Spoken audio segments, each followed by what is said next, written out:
please. Barnes? Here. Browning's here, she's just making a phone call. Lewis? Yes. Gorman? Here. Hanson? Here. Hermaning? Here. Kaiser? Here. Maple? Yes, ma'am. Zebro? Yes, all present. And three, pledge allegiance. I pledge allegiance To the flag of the United States of America and to the republic for which it stands, one nation, under God, indivisible, with liberty and justice for all. Item 4, approval of the agenda. We have a motion by Mike and a second by Mark. Further discussion? If not, all those in favor? Opposed? Motion will carry. Item 5, approval of the minutes from the regular Board of Education meeting July 16th, July 17th, and July 29th, the special Board of Education meeting. Do them all together? Sure, if we like to. I have to abstain from the 16th and 17th. Sure, we can do it. I'll make the motion to approve the minutes from July 16th. Okay. Is there a second? I'll say. Okay, we have a motion by Kelly and a second by Mark to approve the Board of Education meeting from July 16th. All those in favor? Aye. Opposed? Motion will carry. All right, then I'm looking for on the I'll July. make a motion to approve the special Board of Education meeting, July 17th. Okay, so we have a motion by Kelly, is there a second? I'll second. A second by Mark. Further discussion? If not, all those in favor? Aye. Opposed? Motion will carry. One abstention. And then the last one is item C. And I will make the motion to approve the special Board of Education budget meeting for July 29th, I'll second. 2019. Okay, so we have a motion by Kelly and a second by Peter. Further discussion? If not, all those in favor? Aye. Opposed? Motion will carry. Okay, item 6, the public forum.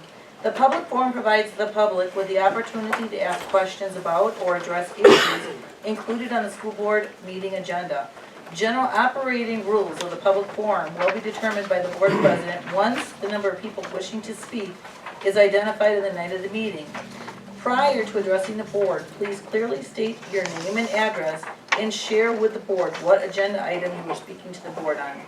At this time, is there anybody in the audience that would like to speak to the board? Yes, Mr. Kramer.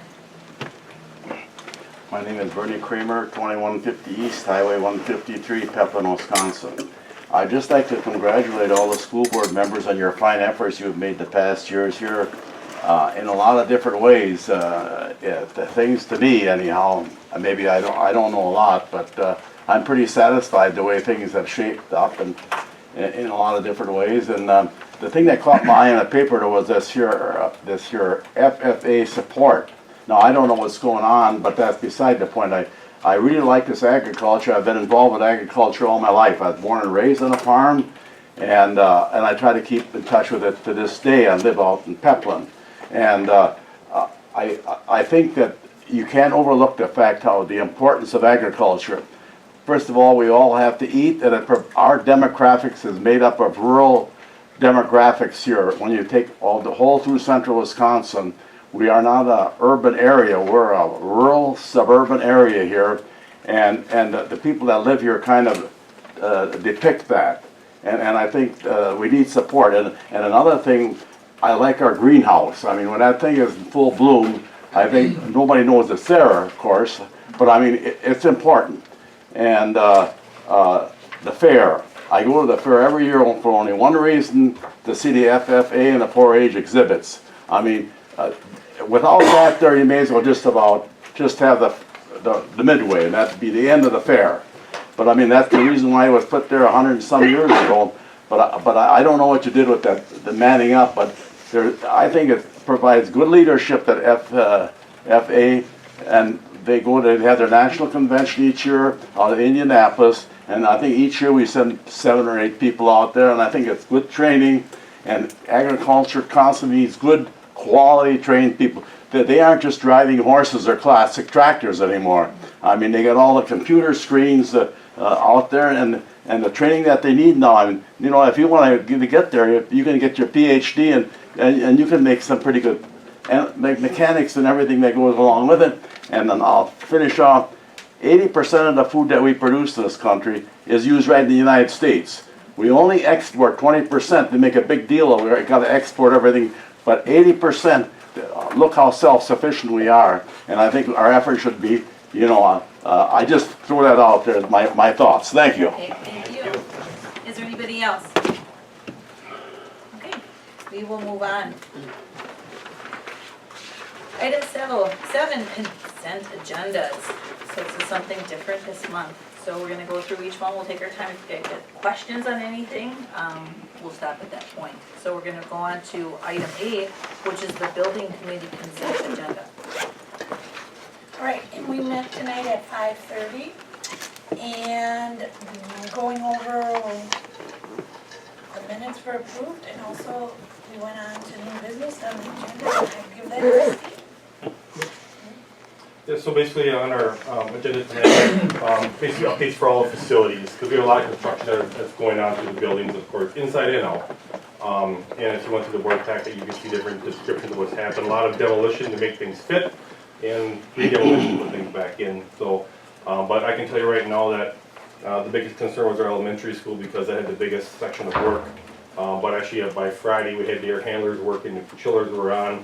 So we're getting the building controlled. So I don't have any issue telling you the school doors are not going to open up on the day they need to, but we will be working through that facility into fall and winter because of all the control and commissioning. But that's very natural. We just like we did at the high school last year. We'll live in those buildings for a while to see if everything works. But we didn't have anything major that hit us in this construction. No real structural problems, which is always a godsend when you don't have that issue. Everything fit.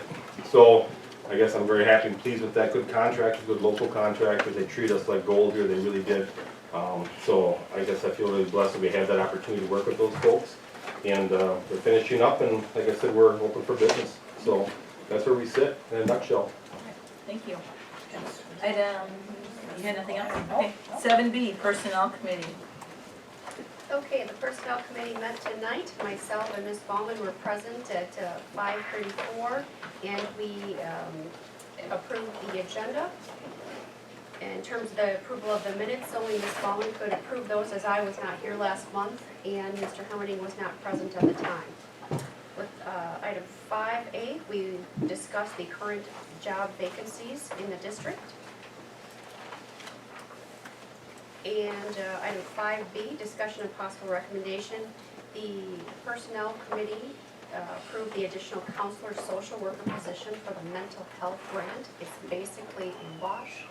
And I don't know if David wants to add anything further into that, just for further board knowledge. Absolutely, yes. We had received a grant over 2 years, $150,000 over 2 years. So $50,000 a year will be staffing dollars. We're excited about that, but also fringe benefits were built in there. So we gave all those details in the personnel committee.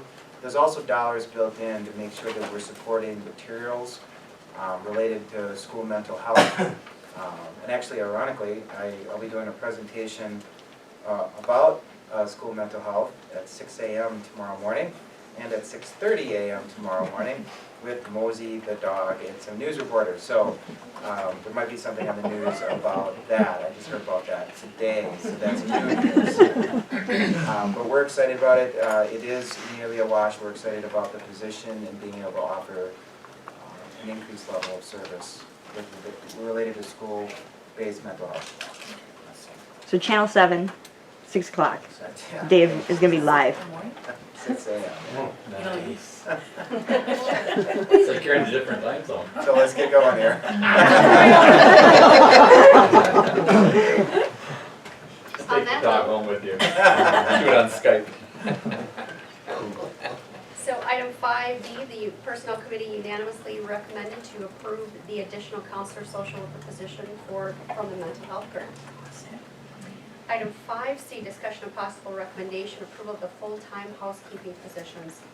This is an issue that we have, I know, that has been on our radar for a long time. I know Steve has had many ups and downs with these, the turnover, just trying to retain housekeeping staff for the last few years.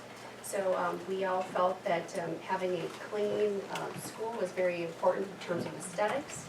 And David went through and you'll see in your packet, the costing of these positions. So there's proposals for every other day cleaning cost versus the everyday cleaning cost. Since we have a very healthy fund balance, David had proposed that we look at the every other day cleaning costing, and that is what the Personnel Committee unanimously approved in that proposal. And if you have anything further, David, you can certainly add on. No, I think you covered it great. Item 5D, discussion of possible recommendation approval of the occupational therapist, certified occupational therapist assistant positions. So with these positions, these are again required because of the SPED program. And last year, we basically had a few different personnel that we were putting together to meet the 1+ FTE need.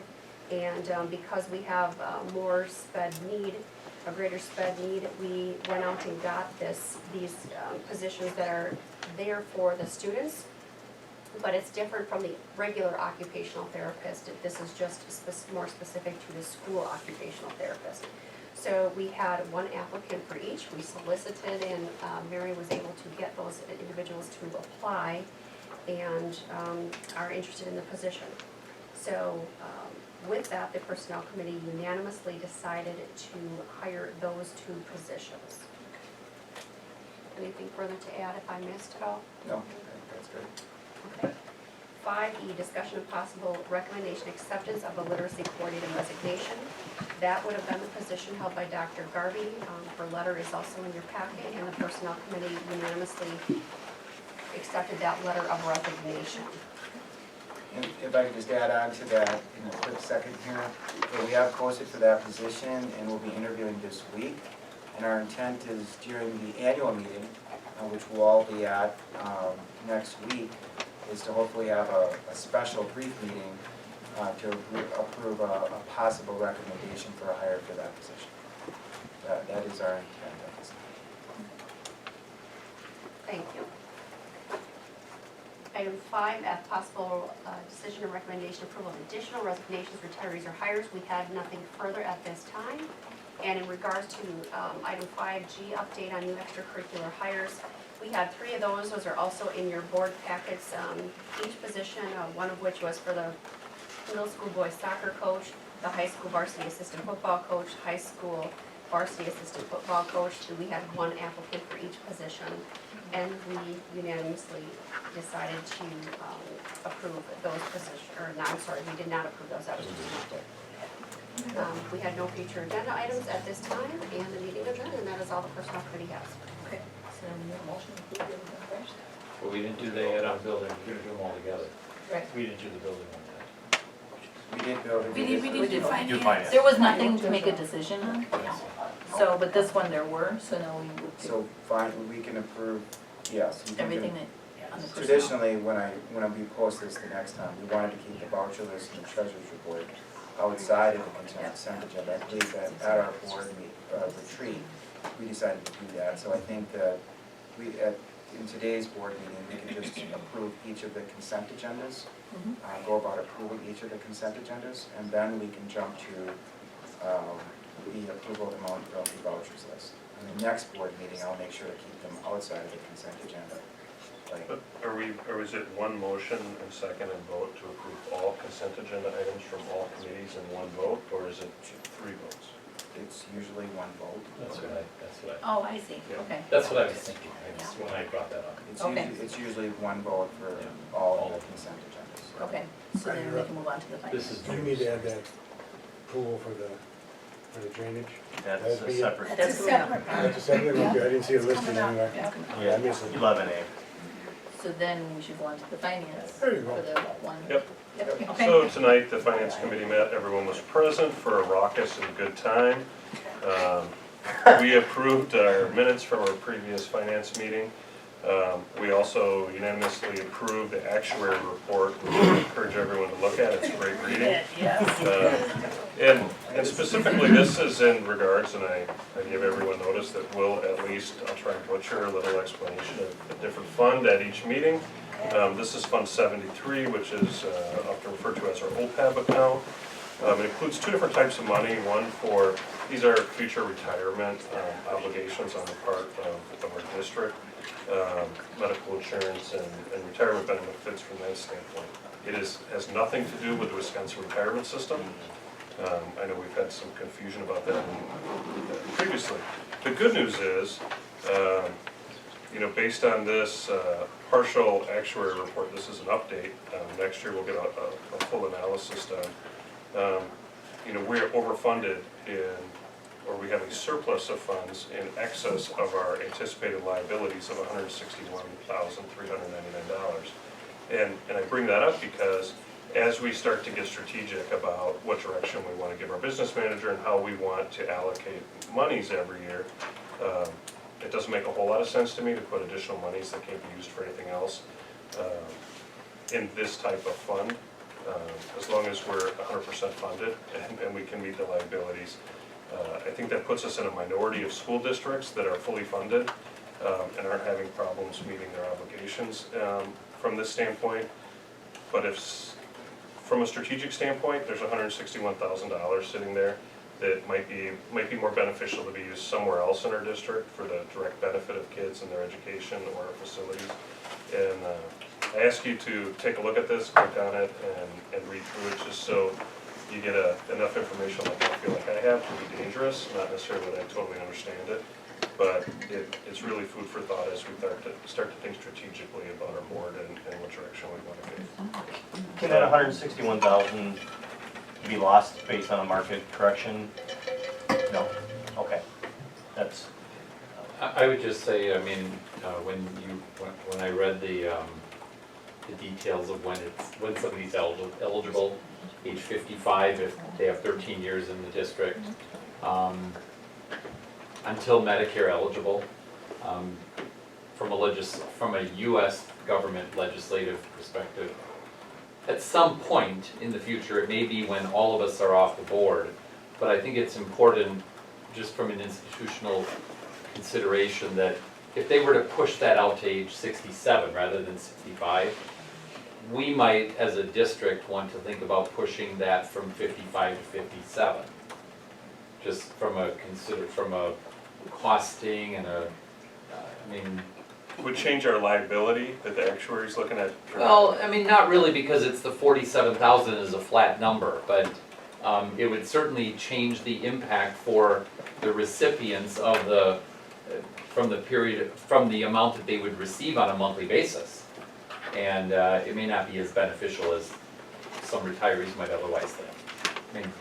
There's nothing that's going to happen, at least in the next 2 years for sure, but I could see something like that happening down the road.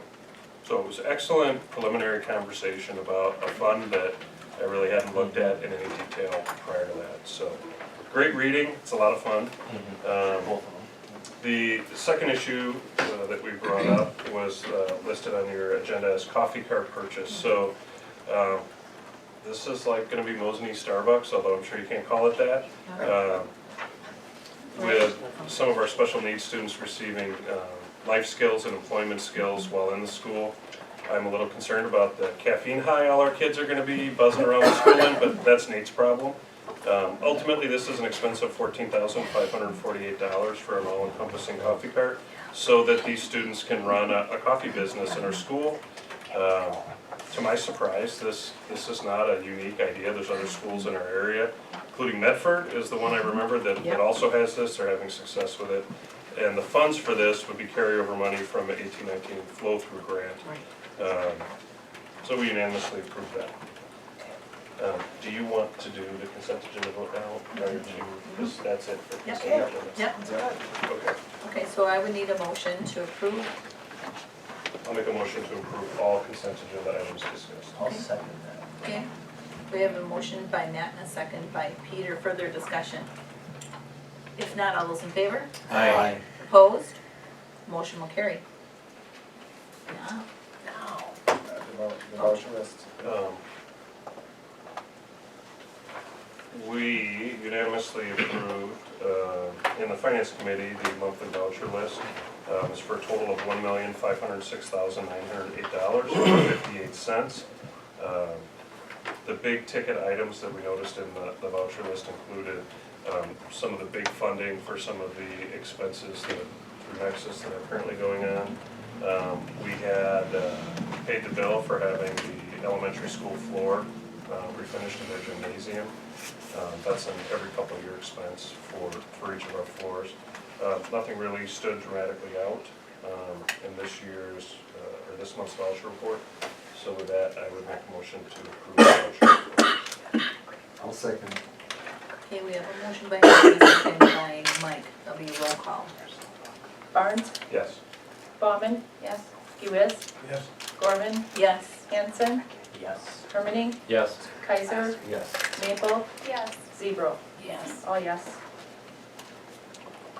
The next item we addressed was discussion and possible decision on approval of monthly treasurer's report. The good news is, we still have some money. We're getting educated on our treasurer's report and understanding it through each and every meeting. Today we spent a lot of time focusing on the actuarial report. In our Fund 10, which is the one I'm going to focus on every time we have $23,485,000 in there. So that's a good feeling, I think. And with that, I would entertain a motion to approve the treasurer's report. Or I'll make the motion to approve. Okay, so we have a motion by Matt, is there a second? I'll second it. And a second by Mike.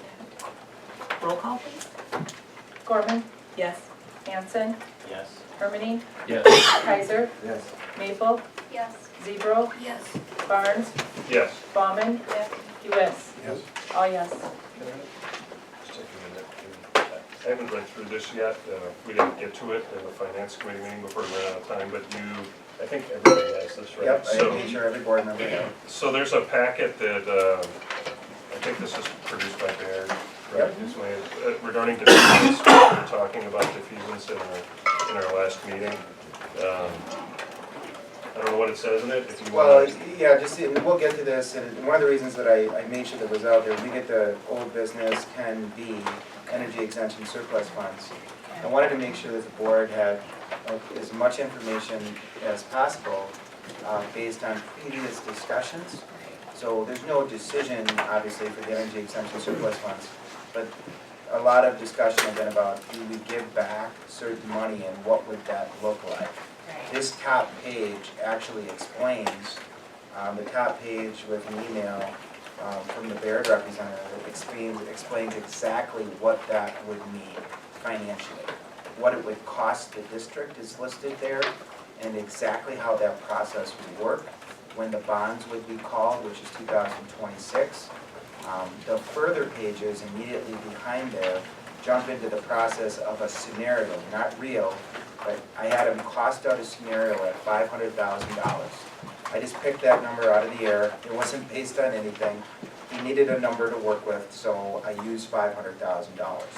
So the model that he built on the further pages for your review is about what it would be. So as many board meetings as I've watched, and the ones that I've been at before becoming superintendent, the school board has been talking about the possibility of putting money back or giving money back. This is exactly the process for what it would look like and what the cost would be to the district. So when looking at the discussion for Can B, which is discussion at this point, but the intent would be in the future, or perhaps even in September, to have discussion and decision, that this sort of information right here is exactly what the board was asking for.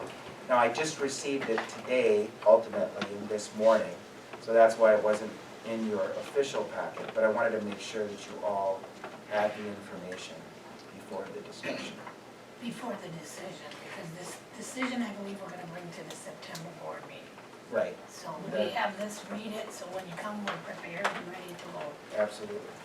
So, a lot of really good information about a process that most people don't bump into a lot, called defeasance, and what it would look like related to our exact situation with that energy exemption money. So as much information as possible for you to make the best decision as possible in a month. All right, moving on to item 8, which is special presentation, discussion and possible decision on the strategic plan proposals. Yep, we have two groups, one here, Nexus is here, thank you, and also Studer Education, actually they're up first. I received a call midday today that there was some travel snafus with travel mishaps with Studer, so they were supposed to be here and unfortunately were not able to be here, but we do have them digitally, I believe, right Brady? Yep. Just take me a minute. Yep, so Brady's going to be casting that up on the screen here in just a second to do their mini presentation about their proposal. And then after that, we'll have Nexus. Yep, and Nexus is agreed, they asked me to explain to the board that they're just going to step out as a professional courtesy. And I said that's perfectly, it's wonderful for them to offer that ahead of time.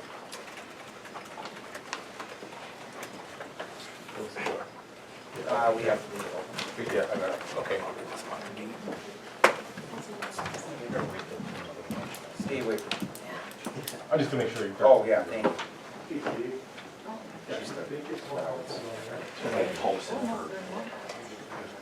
Yeah, they can. Yeah, exactly.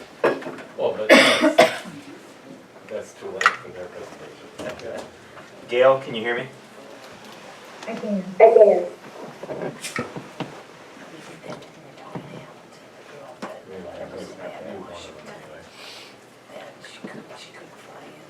Is this Zoom?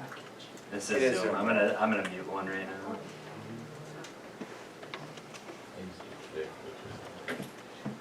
I've used it several times.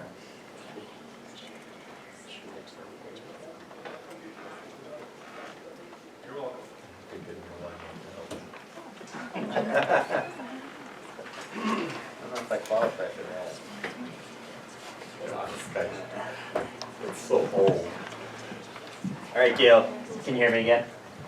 Yes, I can. Okay. Can you hear me okay, Brady? Yes. So you are live right now with the board, and they are looking at your presentation right now. Okay, terrific. Good evening, everyone. Good evening. Thank you, Superintendent Munoz, 9 board members and representatives for the community who are available tonight. I would like to deeply, sincerely apologize for delivering this information from a distance. In order to compensate, I'd like to ask a couple of questions just to ensure that our exchange can be as authentic as possible. So first, can you hear me okay? Yes. Yes. And second, Brady and I have made it so that if you have questions and we have difficulty communicating, he's going to communicate on our behalf. So I'm hoping that will work. I can see your photo. I can see you in the audience. Can you see me? Yes. Yes. Okay, so an official hello as though I'm in the room. The title of the slide deck, and short and sweet and to the point about the work that Studer Education performs. The title is specific. We do strategic action or strategic planning specifically that leads to strategic action or operationalizes the way for strategic action. So as a very brief introduction, these are my credentials. I live in Las Vegas, so I'm dialing from scorching Las Vegas this evening. It's about 110 degrees here.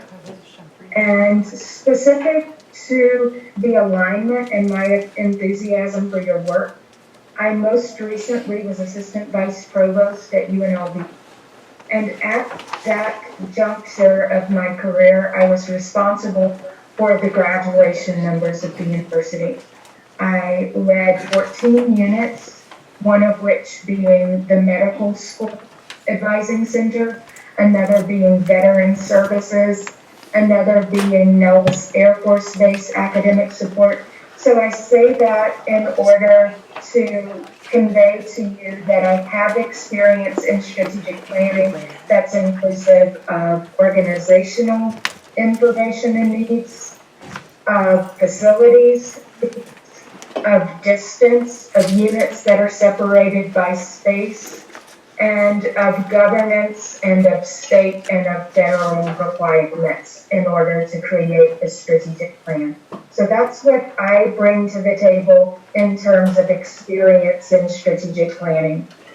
What do we do? Student education. We're in Wisconsin a lot. So I specifically work with 3 other partners in the state of Wisconsin. And our work is around organizational excellence. If I had to deliver a 1-minute elevator pitch about that work, it's working with leaders, their goals, their plans, our specific surveys, tools and tactics such as a tool we call Scorecard in order to engage an entire community on the creation of a strategic plan that is a we plan rather than an I plan.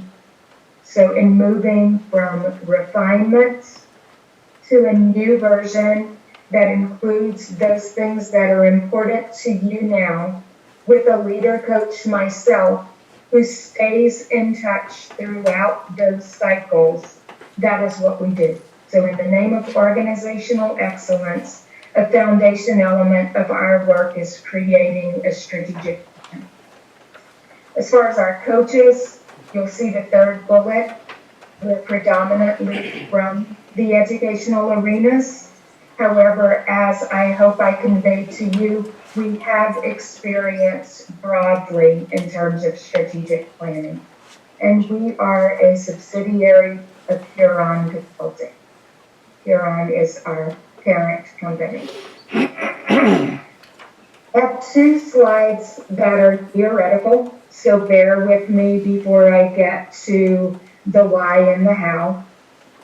In terms of the approach to leadership as it relates to strategic planning, we work with our partners to create a particular culture around continuous improvement and around, for example, what expect the best means to you. What does expect the best mean to you next year, 3 years from now, 5 years from now? And the part about culture is what role do the people in the school system and the community play in accomplishing the strategy that leads to the execution that leads to the success? So we work on culture at the same time that we're working on strategic planning. And part of that comes through in our survey work. So you'll probably know, or if you don't know, for example, we lead the employee engagement survey, the parent survey, the student satisfaction survey. And rather than simply providing results around those surveys, we coach on how to roll out in such a way that stakeholders feel as though they are part of the culture in which the strategic plan was created. So we use coaching, we use surveys that inform culture, and we involve as many stakeholders as possible in the process of arriving at a polished final strategic plan. I won't spend much time on this one, but we refer to the work that we do in these areas on the flywheel. We build strength around leadership as we work on strategic plan. We accelerate results by knowing what your goals are and creating what's called a 90-day check-in system, which is a very specific hardwired process. And we create a workplace in which, as I indicated before, We've worked on culture at the same time that we're working on strategy in order for implementation and execution to be owned by the community. So this is information that's not new to you, but it's an important refresh and refinement. Typically, a strategic plan is a vision that reaches out 5 years, and it drives the commitments that you're wanting to obtain. So I know from working with the superintendent who spent a lot of time and attention to detail on preparing me for this board meeting that some important elements of this strategic plan are the sense that the community is involved, that facilities are included, that fiscal responsibility is front and center. So we drive to those areas of commitment by ways of the goals that we align with the strategic plan. We also work to ensure that mission, vision, that those have values in which we have standards of practice associated. So that's another measurable outcome. What does it mean to live the particular values that are upheld in the strategic plan? And finally, one that I thought would resonate with you, expect the best being your goal. Our goal together on the strategic plan is key strategies that lead to excellence as you define it and as your community defines it. Is and is not, this is largely a reference slide, but it indicates on the left side of the column that we work to include as many individuals and groups as possible when creating a strategic plan. So, for example, Rice Lake is a partner of mine. I spent 2 days with about 16 groups of stakeholders to inform the pillars, the goals, and the strategic actions of their strategic plan. It is a 5-year plan for them, but we also work with individual school districts and institutions to determine what the year goal is, 3 years, 5 years. On the right side, very specifically, we are aiming at the goals that create the highest momentum for action and achievement. So not only are there goals, they're not around one idea or one initiative that's going to go away, but they're around what things are identified as important in accomplishing for the next 5 years, let's say, and a leader coach who is checking in every 90 days on how that's going. I am getting close to the end of the presentation in order to give you as much time for interaction together and questions. But I talked about earlier how the strategic plan allows us to focus on the most important things in order to get maximum results. So we think about the framework in one way as where are the spaces in which we want to place 20% of the effort with the chance of getting the greatest results. So typical pillars are student success, fiscal responsibility, community, and for each of those, a helpful framework is to determine what are the areas in which the actions have the most opportunity to influence the change that we or you are hoping to accomplish. These are the specific elements of a strategic plan, and they're visual. So I know that you have a mission, and I know that this is a refinement of a strategic plan for you. this is the way that Studer Education goes about creating alignment among all of those things. So not only is our strategic plan a tool for measurement and a tool for management of goals, but it's also a communication tool for the way that all of these things align in order to reach the goals and objectives that you're hoping to accomplish. This is moving into the how. We would begin with an environmental scan. Generally, that's inclusive of a planning committee or a steering committee with members from the board, with members from the school, with parents, with members from the community, in which we determine what's going on, what's important to people. That's generally a set of 4 questions in our sessions of what's going well, what are areas for improvement, what's your vision for the future, and is there anything else that you want to say that's important in terms of the strategic plan? And it actually generates a lot of information, generally anywhere from a 25 to 50-page report that I take along with superintendent, board, planning committee, arrive at themes, continue to refine while also surveying employees, surveying parents, surveying students to the degree that you want those surveys implemented, and then moving every 90 days toward finalization and adoption, and then communicating out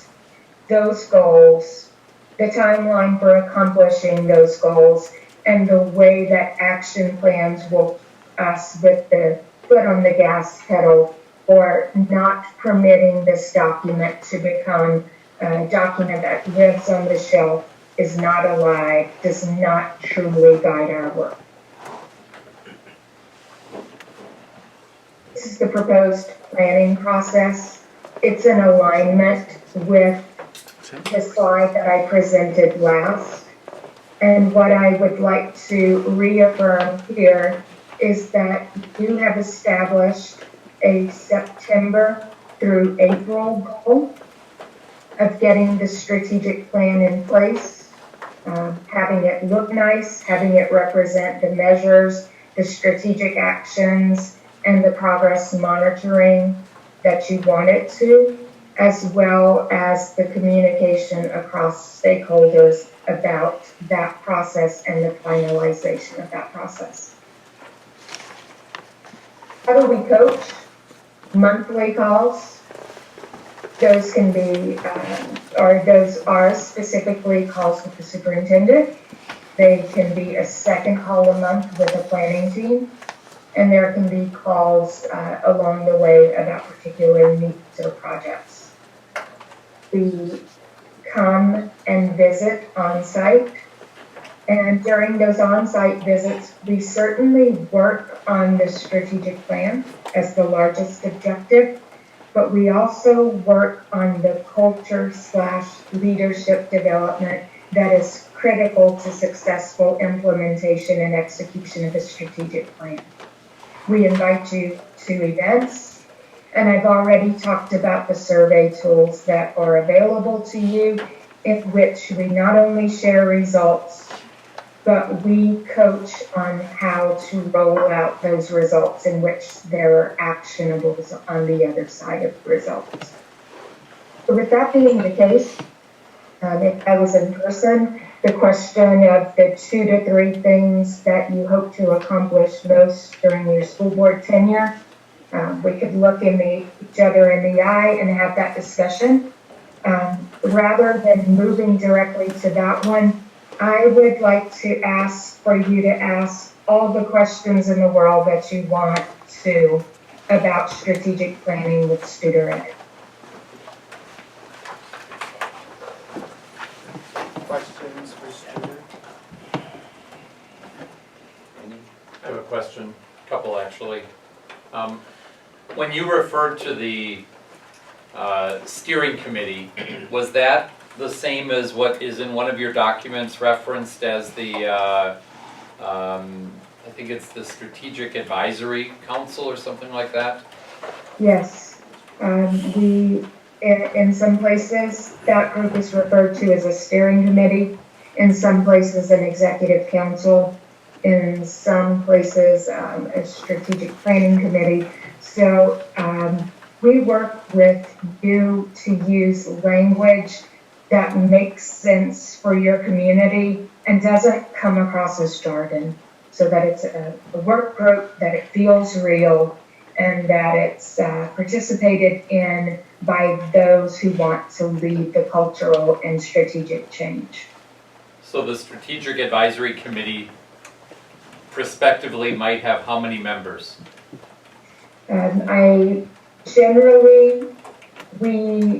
They are within 5 to 10 members.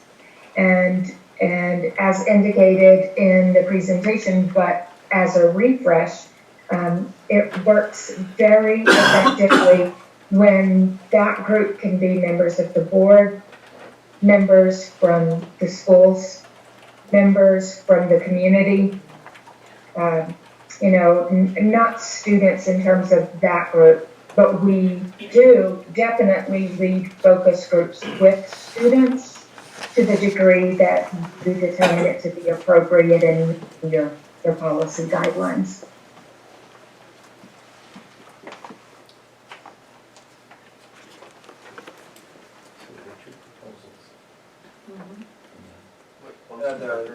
There's two different proposals. She referenced it in the start, that they do consulting with respect to larger administrative focus, but they also just do strategic planning. So they have two different parts that she's referencing, and that's the two different proposals.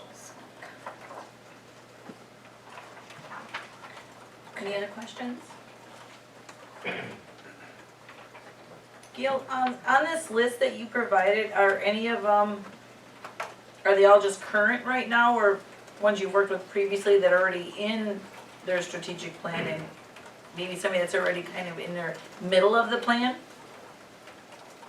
So are you asking specifically about my partners? Yeah. Yeah.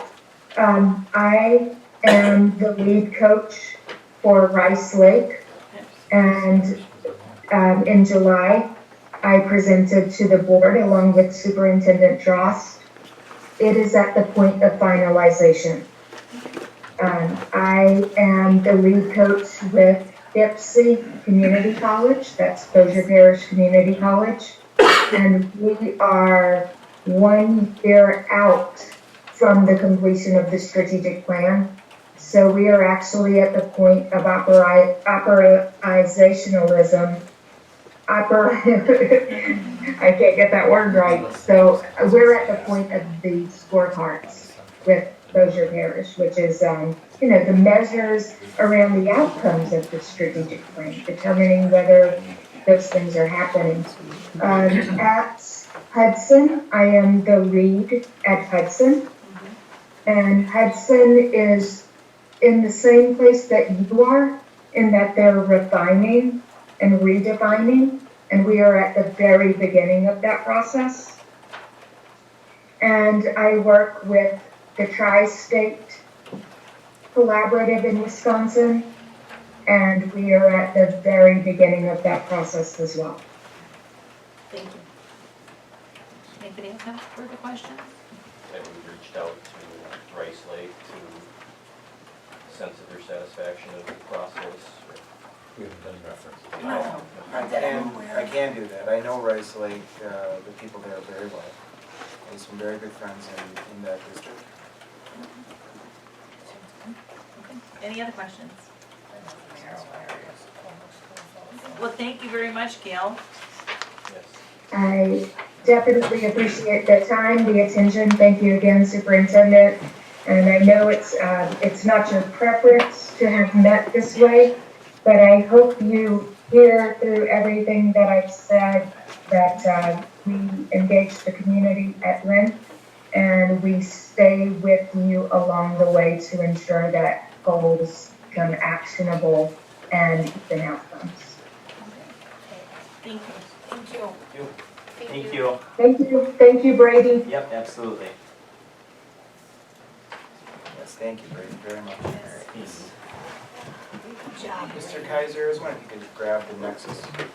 Thank you very much. We have two different proposals here for two different prices. Yep.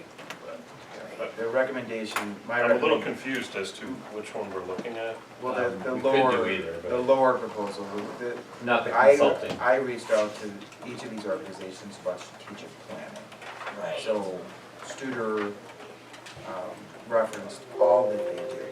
Because with Merrill, for example, they are working with Merrill, and so is Nexus. So they're working with Merrill on broader, a bigger plan. Which is Good a year, reason. which is a multiple year circle. That's my understanding in talking to the superintendent in Merrill. He's an associate, he's a colleague of mine. So my recommendation would be the strategic planning as the, not the larger,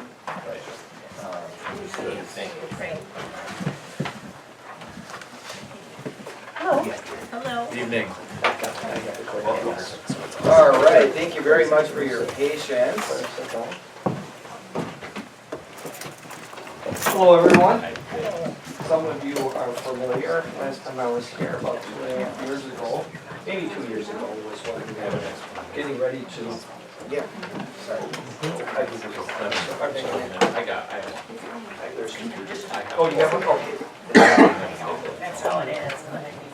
Thank you. It was about 2 years ago when we were getting ready to do the project that you're just wrapping up.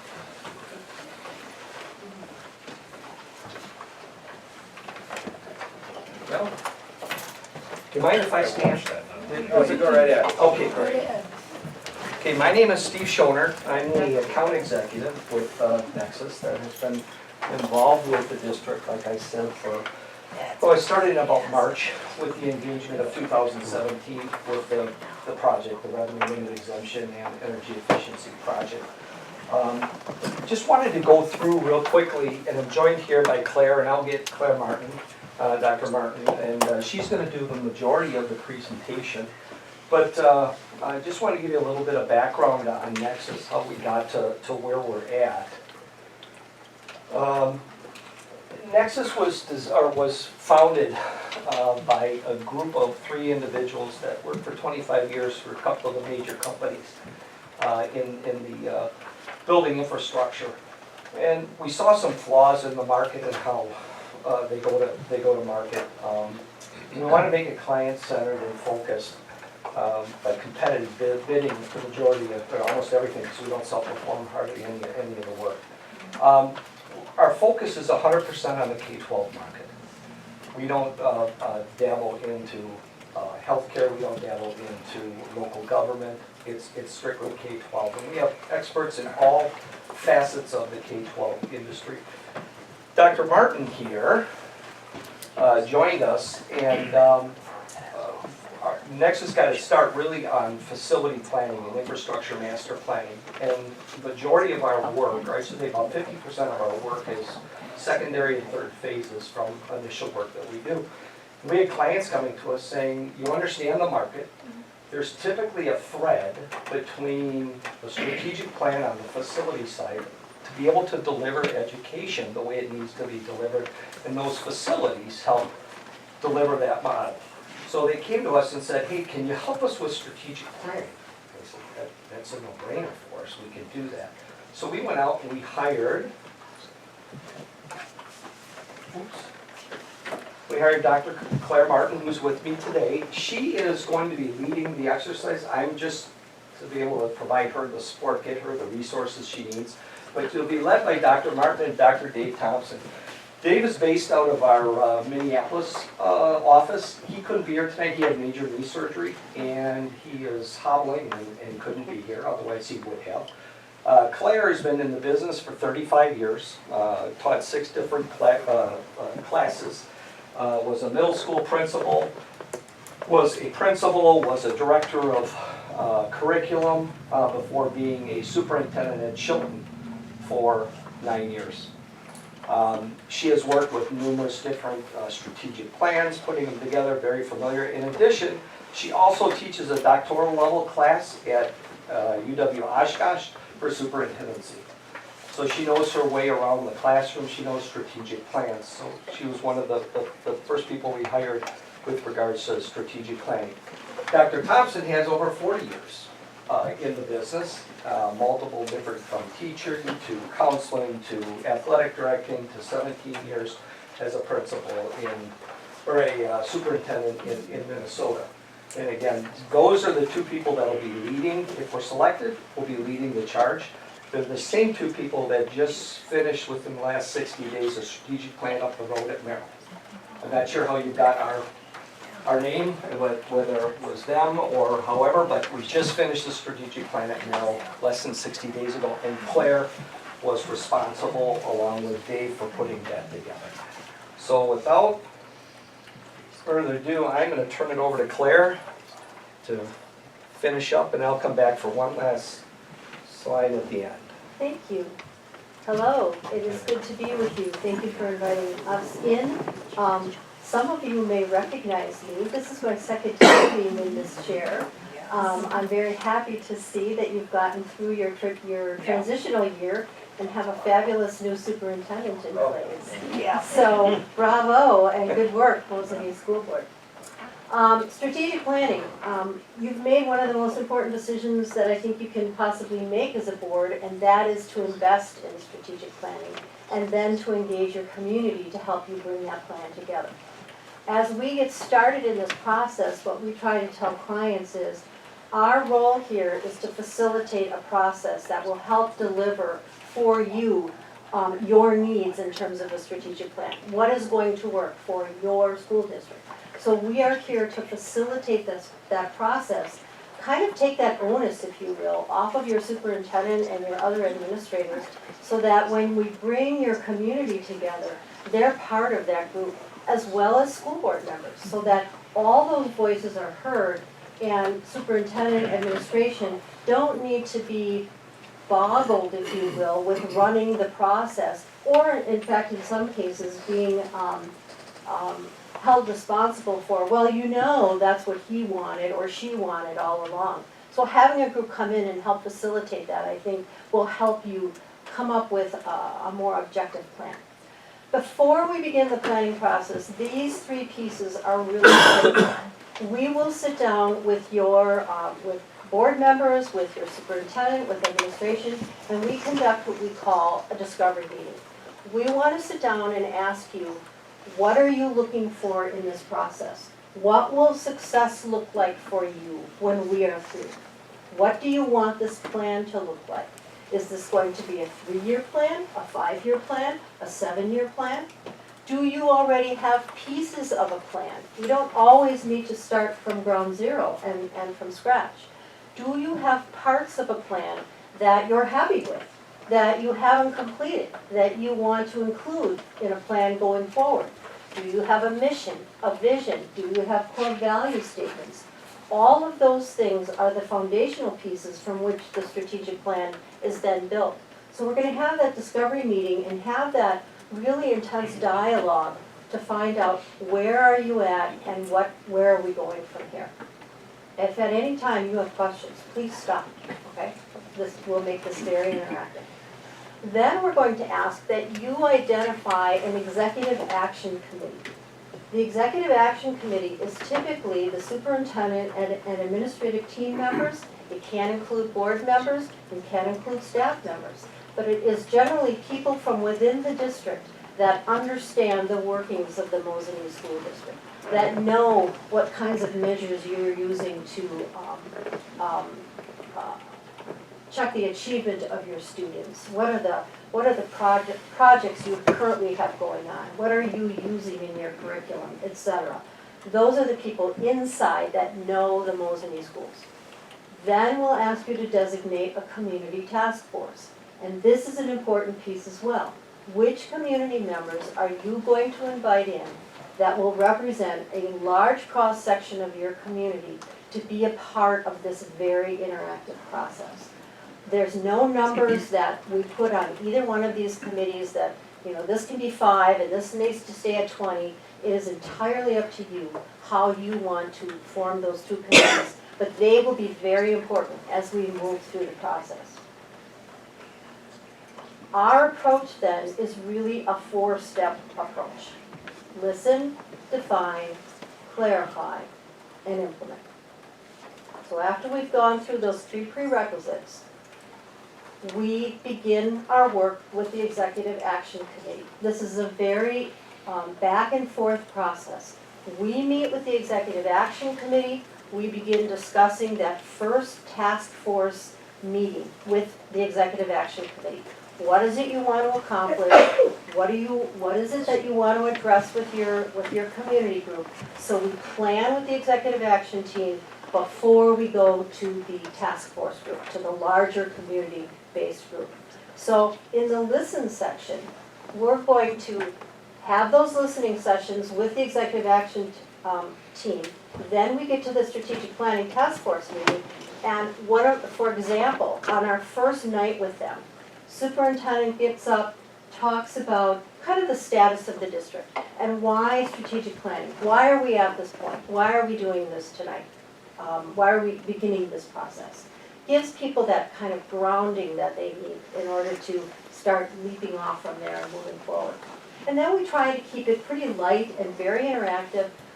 We typically have mixed groups of tables so that there isn't all board members at one table and all teachers at another and all staff members at another. We really want to mix that up, and we want students involved as well. We highly encourage that you involve students in the group. So at the listening session on the first night, we'll sit down and we typically ask 3 engaging questions to get the groups really starting to talk and to talk about your district. Number 1, what are the positives going on in the Mosinee School District right now? What's really clicking? What's really working? Number 2, what are the challenges that the Mosinee School District is facing right now that are difficult in order to deliver your product to your students? And then our third question, I think, was if someone new moved into town, what would you tell them about the Mosinee School District and why they should or should not send their children to your district? So we have these 3 sessions where people are putting up Post-it notes. We have them start to strategize and prioritize those comments, really get it very, very interactive. So that first night with the task force is very interactive, lots of moving around, lots of discussion, and really moving with these 3 questions. Then we come back to the Executive Action Committee and we look at all the data. We take all that information that we got from the listening and we share it with the Executive Action Committee and say, here's where it is. And you already will start to see some trends, some things happening where you can start putting things into categories. Oh, look at this. We're hearing a lot of comments here. Or, oh, look at these challenges are all seeming to match up. So then we start identifying, we're looking for what are going to be the focus areas of your strategic plan. A strategic plan starts out like this, really big, and we have to sift and narrow and winnow it down until you can get it to what we call a plan on a page, or what Merrill ended up with, a plan on a page. Here it is, here's Merrill's plan. We don't want to walk away with binders because no one's going to be looking at binders and pages of document. A plan on a page. So how are we going to bring all that information down? So that at the clarifying or the defining meeting, we look at all the data and we start looking for those 3 to 5 focus areas that are starting to emerge. And what might be a statement or a goal statement that we can develop out of those focus areas. Those 3 to 5 focus areas are really going to be the primary goals that are going to emerge and become part of your strategic plan. That's the second night with the task force. And again, this happens over a number of months or a number of weeks, depending upon how this can all be scheduled. And I'll show you a timeline in just a bit. Then we come to the clarifying stage. So now we've had our input session. We've had our defining, taking a look at all the data and starting to look at some goals. And then we come to clarify. What are the goals that you are going to commit yourselves to in this strategic plan for 3 to 5 years? And now let's start putting some meat on the bones. If these are the goals, what are going to be the action steps underneath those goals? And what are going to be the measures that you're going to use to identify whether or not you're achieving the goals and you're successful? So that's our third night. And then the fourth is implementation. We put the plan together. Again, we met with the Executive Action Committee in between here. We put all of this data together. You've got your focus areas, you've got your goals, you've got action steps to identify ways to reach those goals, you've got measures to identify whether or not you're successful, and we bring all of that back to the task force group one final time to get their blessing, to get more clarification, to get more ideas. The last night, as an example, when we were in Merrill, they filled pages and pages of additional ideas from the committee. It was really intense, rich dialogue as the superintendent at that point presented the draft strategic plan at the implementation stage. And a lot of rich dialogue. After that meeting, then the Executive Action Committee cleaned that up and brought it back a final time then to the board for approval. And now our expectation is that they're jumping off this school year in implementing that plan. So that's really our 4-stage process. This just gives you, I know it's very difficult to read because the print is small, but it gives you, we have the sample questions that we would ask in the discovery meeting, many of those of which I mentioned to you as we were going through that prerequisite. And then this gives you, the second page then is the notes for the different committees, the Executive Action Committee, and then to the task force group, and back and forth. So we've kept careful notes and documentation of all of this process. So here's a sample timeline. This is set up on a 4-month time frame. My personal opinion is that was very ambitious. We did it, but we were pushing. You know, there's a lot of people that we have to be organizing and planning schedules around, not the least of which is your executive action team, which is made up of people who are all pretty busy in the school district. So meeting number 1, executive action team, then month 1, strategic planning task force, then back up to executive action team, and you can see how the timeline moves back and forth until you finalize the plan with the school board and the superintendent at a school board meeting. And here, as I showed you, is just a sample of Merrill's plan. I know that they had spoken to your superintendent, so we brought that with us tonight. This is currently on their district webpage. They had a mission, vision, and some core values that they felt fairly comfortable with. So we didn't start with this piece. They already had these pieces in place, and we built from there. They decided that they wanted this to be a 3-year plan as opposed to a 5-year plan, because things get pretty old after 3 years, and they wanted to keep it fresh. So they have what they call their priority focus areas. You notice they have 4 of them. What will be their measures of success in those particular areas, and what will be their priority actions. At the night that this was approved by their board, one of the board members made the greatest comment that I think can be said for strategic planning. He said, "I'm going to keep this plan at my place, at the board table. And when we have people that come, and staff members and community members, all wanting us to do this, that, and the other, as I know that you probably have heard as well, right? There's a million great ideas out there. I'm gonna look at this plan to see if this is where our focus is, if these are our priorities, so that this will keep us on track." That, to me, is really the purpose of a strategic plan, that helps keep you focused. Your resources are limited, resources in time and money and supplies and materials, but having a strategic plan really keeps all of the players focused on what your end goal is. All of the players being board, administration, as well as your staff and community, quite frankly. there is so much community input throughout this process that, you know, we tell folks, you've been here, you've experienced this, please go out and tell your neighbors what's going on in the school district, so that when they see this posted, they know what it's all about. And it's written in a way that everyone can understand. You can walk up to anybody on Main Street and hand this out. They say, what are you doing in the Merrill Public Schools, or what are you doing in the Mosinee Public Schools? Here's where we're focused. Here's what our plan is. Steve mentioned that I teach at the college level. One of the activities that I ask my students to do every year is I ask them to bring in their strategic plan from their school district. And then I ask them to critique that plan. This spring, I had a young man come in and said, Dr. Martin, here's our strategic plan. It's not uncommon that districts either have nothing, or they may have a mission, vision, core values, maybe a few goals. It may be old, it may not have been visited in a long time, it may not be well communicated with the public. It's all over the map.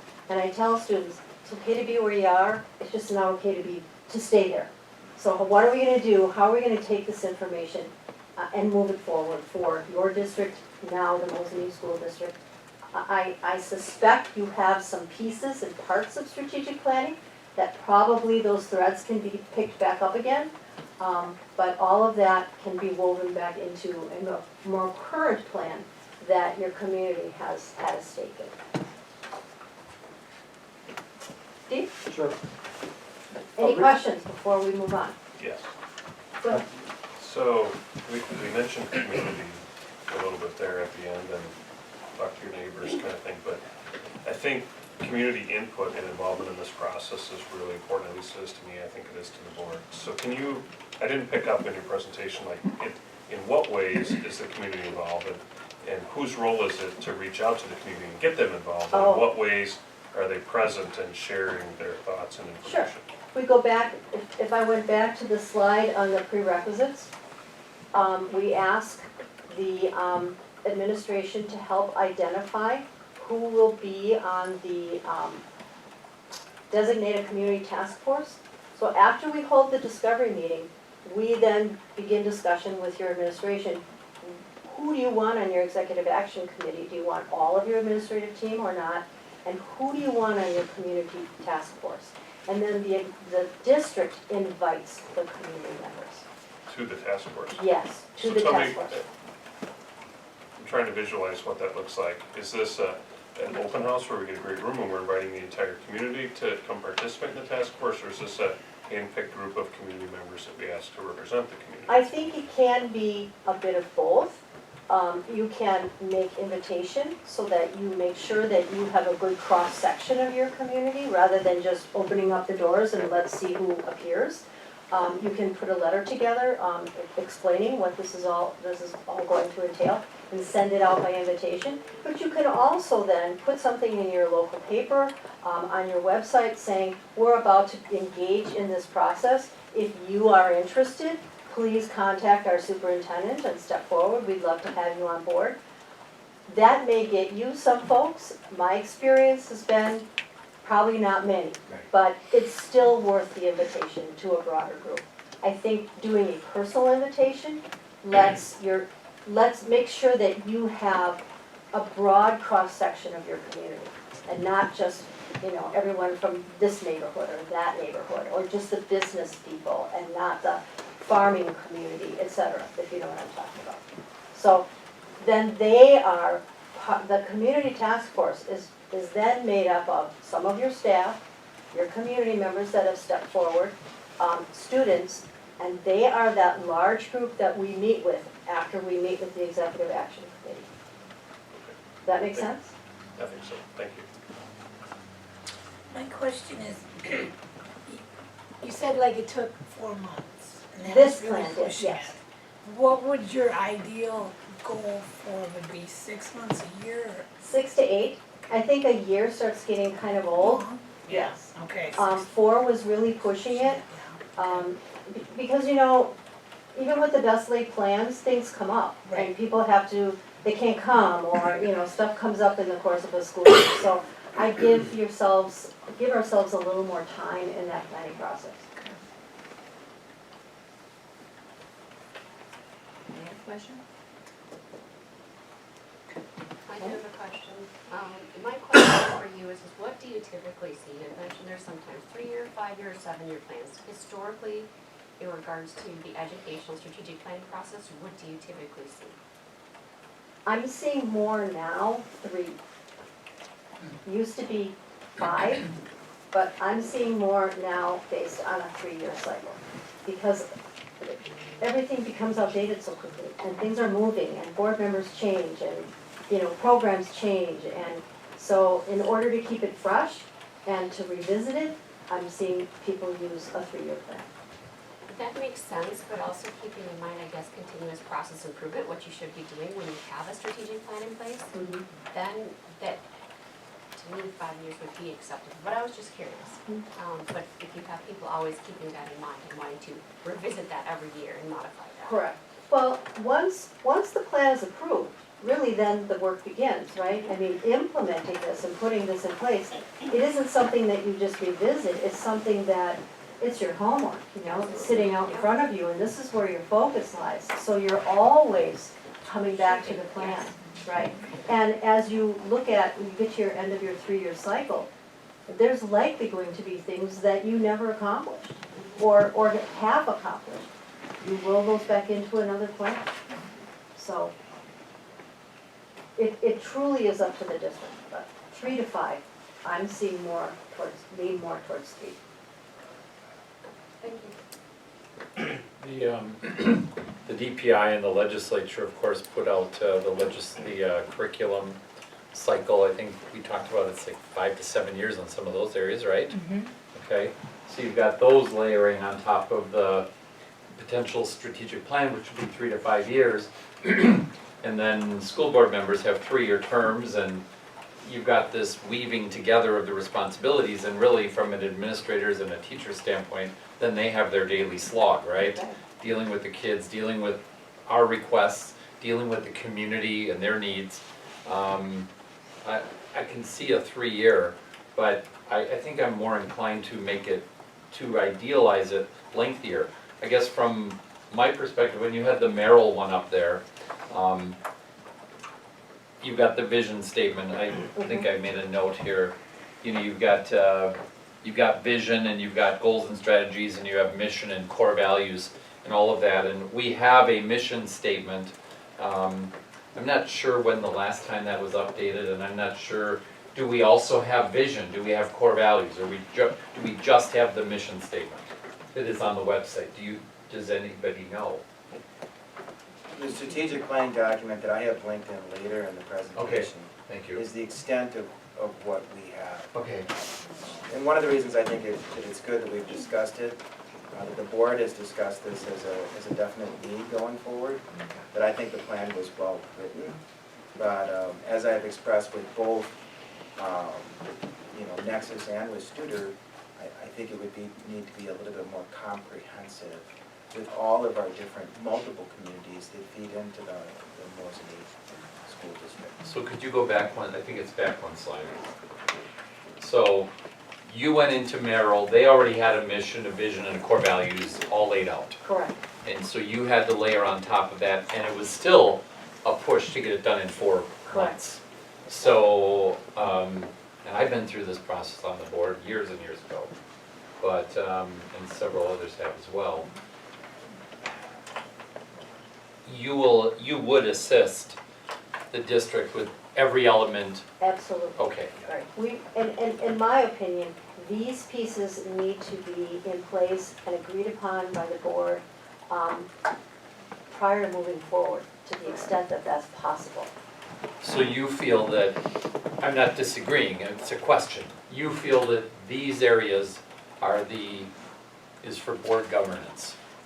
It can involve community input, but my experience has been that writing these with a large group is challenging. I would agree. Yeah, I'm and really starts getting into wordsmithing and, Okay. time spent that could probably be better spent.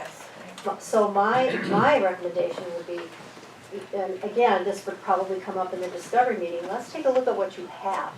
how satisfied are you with that? Does it need to be tweaked? Does it need to be completely rewritten?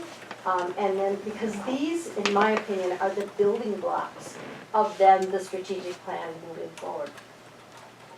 Yeah, my intent with both of the outreaches and my communication, prepping for this meeting, was to look at a comprehensive plan for the entire district, all aspects, Knowlton, to Croninwetter, all the different reaches of the district, to make sure that it's as comprehensive as we can make it in terms of all of our citizens. And to Matt's point about the questions that he asked about reaching out into the community, I think it's true. I mean, we want to try to identify business people. We want to identify parents. We want to identify former parents, meaning their kids are maybe done. Right. Workers and the major employers in the community. Yeah. Maybe some public employee citizens. And I personally think the direct invitation route is a better way to go than to open it up to whoever might respond to a blanket invitation, because people are well-intentioned, but you risk single agenda people lining up their buddies to suddenly have 5 people apply. Then you have a project that's skewed. So that would be a concern of mine, if it became too broad. In the multiple strategic plans that I was involved in the previous district, one from start to finish, and then the one that we just finished before I moved to this district, they were all personal invitations that were followed up with by administration to make sure that it wasn't just a letter, that it was a phone call, and a home visit if necessary, to make sure that the invitation was followed through with. So you definitely want to reach out in that way. I've not seen a broad-based approach where you kind of hope for the best. Because you definitely would want representatives from the reaches of the district. Agreed. You would want Knowlton represented, you would want Croninwetter represented, you would want the farm community represented. You'd want to make sure to be as comprehensive that way as possible. Teachers, I agree. teachers would need to be represented, so very important. When you have that broad-based foundation, then moving forward, it becomes very powerful. And those conversations and those dialogues at the task force meetings become very interactive, and it's just a very powerful experience. I have one last question. How often do you typically see former board members become part of this process? I have not seen it. Okay. I don't think it, I was just curious what your experience is. And I could see a value in that as well, I guess is where I was going with that. Can give you an historical perspective. Which way, as part of it? Being part of the community action committee, yes. And one way we did, Kevin, while we were even looking for groups, is we had each board member put in a couple names of who they thought would be involved, or would like to be involved in the absolute. And that way you two get a whole other aspect of who's sitting in the committees. Thank you.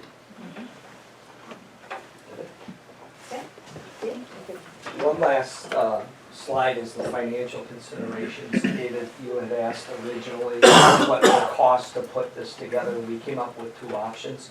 The advantage for us is we're local. She lives about 75 miles north of here, Monaco isn't even that far. I'm based out of the Milwaukee office, so you're not paying for our travel, you're not paying for hotel rooms. We're here, we're local. So we had 2 options for you. Option 1, which is straight $7,500 to produce the plan. And the other was if we were selected as your strategic partner going forward for any potential referendum, like we have done for your neighbors. Nexus was selected for the referendum partner at Stevens Point, Wausau, just last week at Wausau, DC Everest, and Wisconsin Rapids. So it's what we do.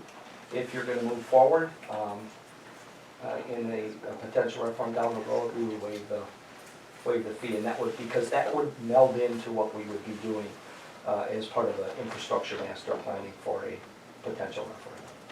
So years in the future, if we utilize Nexus, we get a check. Yeah, no, you get a freebie. This would be free. Take $7,500 off that. Yeah, off the big- No, what's that? What we're saying is if we're selected as, there's no upfront cost to you. It would just be done for us, and we'd be your strategic partner moving forward for referendum planning services, if you choose to do that. So 2 years, 3 years. your thought is we make that decision that you would be our referendum partner now, You could. avoid the $7,500 fee. It's up to you. I see. Okay. It's up to you. And what is the typical referendum fee that you see for the average school district? Well, it's the fees and we don't self-perform, so what we do is, we provide all the professional services. Next is a professional service firm. So we provide engineering, we provide commissioning, we competitively bid everything. That's one of the reasons, like, in our project here.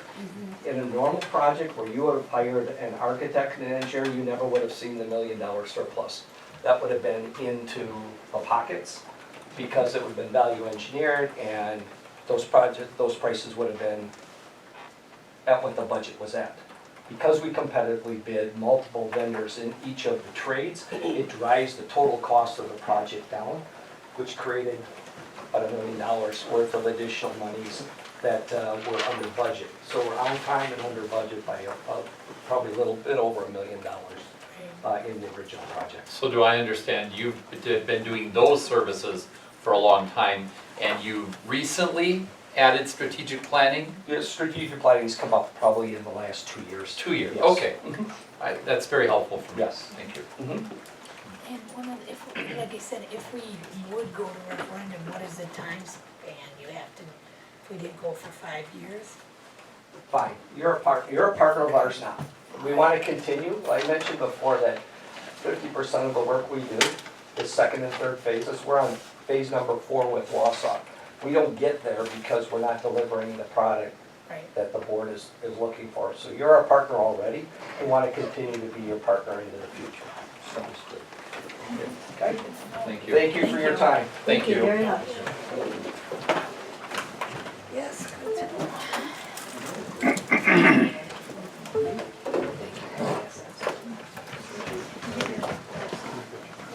Oh, yes, yes.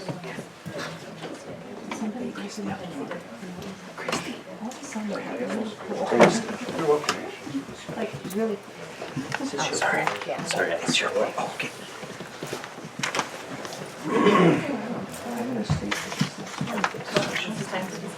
So are we at that stage right now? Yeah. Our discussion and possible decision. Well, Possible. in an effort to speak openly to everyone, and what I just said to Diane is, I'm not entirely sure that if we're going to discuss the financial component or any potential negotiation with either of these organizations, that should be an open session. I hear that. I'm not sure it's a closed session item. Neither am I. I understand why you would say that, I really do, Matt. I just am not sure that it qualifies for a closed session conversation. As uncomfortable as having an open session might be. Sure. Can we add it to our annual meeting? Well, if we would decide to do a closed session, we can't do it today. I didn't say quote. No. Can we bring this back? Do you want to chew on it and bring it back? The annual meeting is not a board meeting per se like this. So we would have to do a separate meeting, which we're already proposing as a possibility to approve a potential hire for Dr., as it relates to Dr. Gardner. So the annual meeting isn't a board meeting like this, and that the board is not sitting, as the board members. The community in general who shows up for that particular meeting, one meeting a year, in state statute, is sitting as the board. Right. So it's a little bit different, so it's not, Vote on something we could. The community votes. Right. Yeah, the community votes at the annual meeting, but if we were already gonna set a separate meeting to approve a possible position pending, as we discussed in personnel, then there's a possibility for that because we would already taken the opportunity that the board is going to be here. If that's what the board chooses to do. And I'm reading here that it's discussion and possible decision tonight, so That's we right. could bring it back. Well, I'd like to make a motion. Okay, go ahead. Prefacing the motion by saying that I do think that it's time to revisit and do the strategic planning process.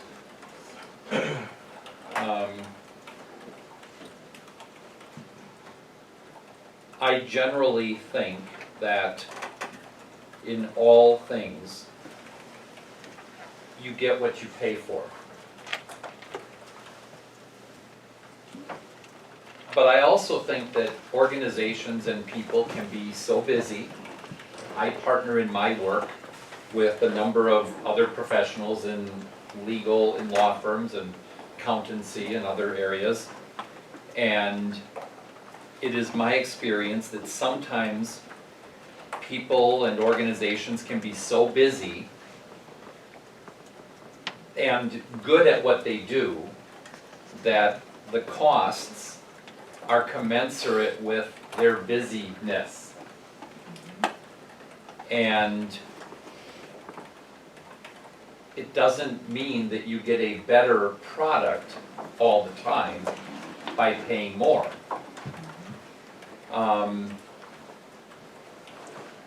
There is a supply and demand aspect to this. I love the idea of having people who are here, and I would propose that we enter into a contract with Nexus to begin the strategic planning process with the Mosinee School District. Second motion. Keep it, are you doing like the option?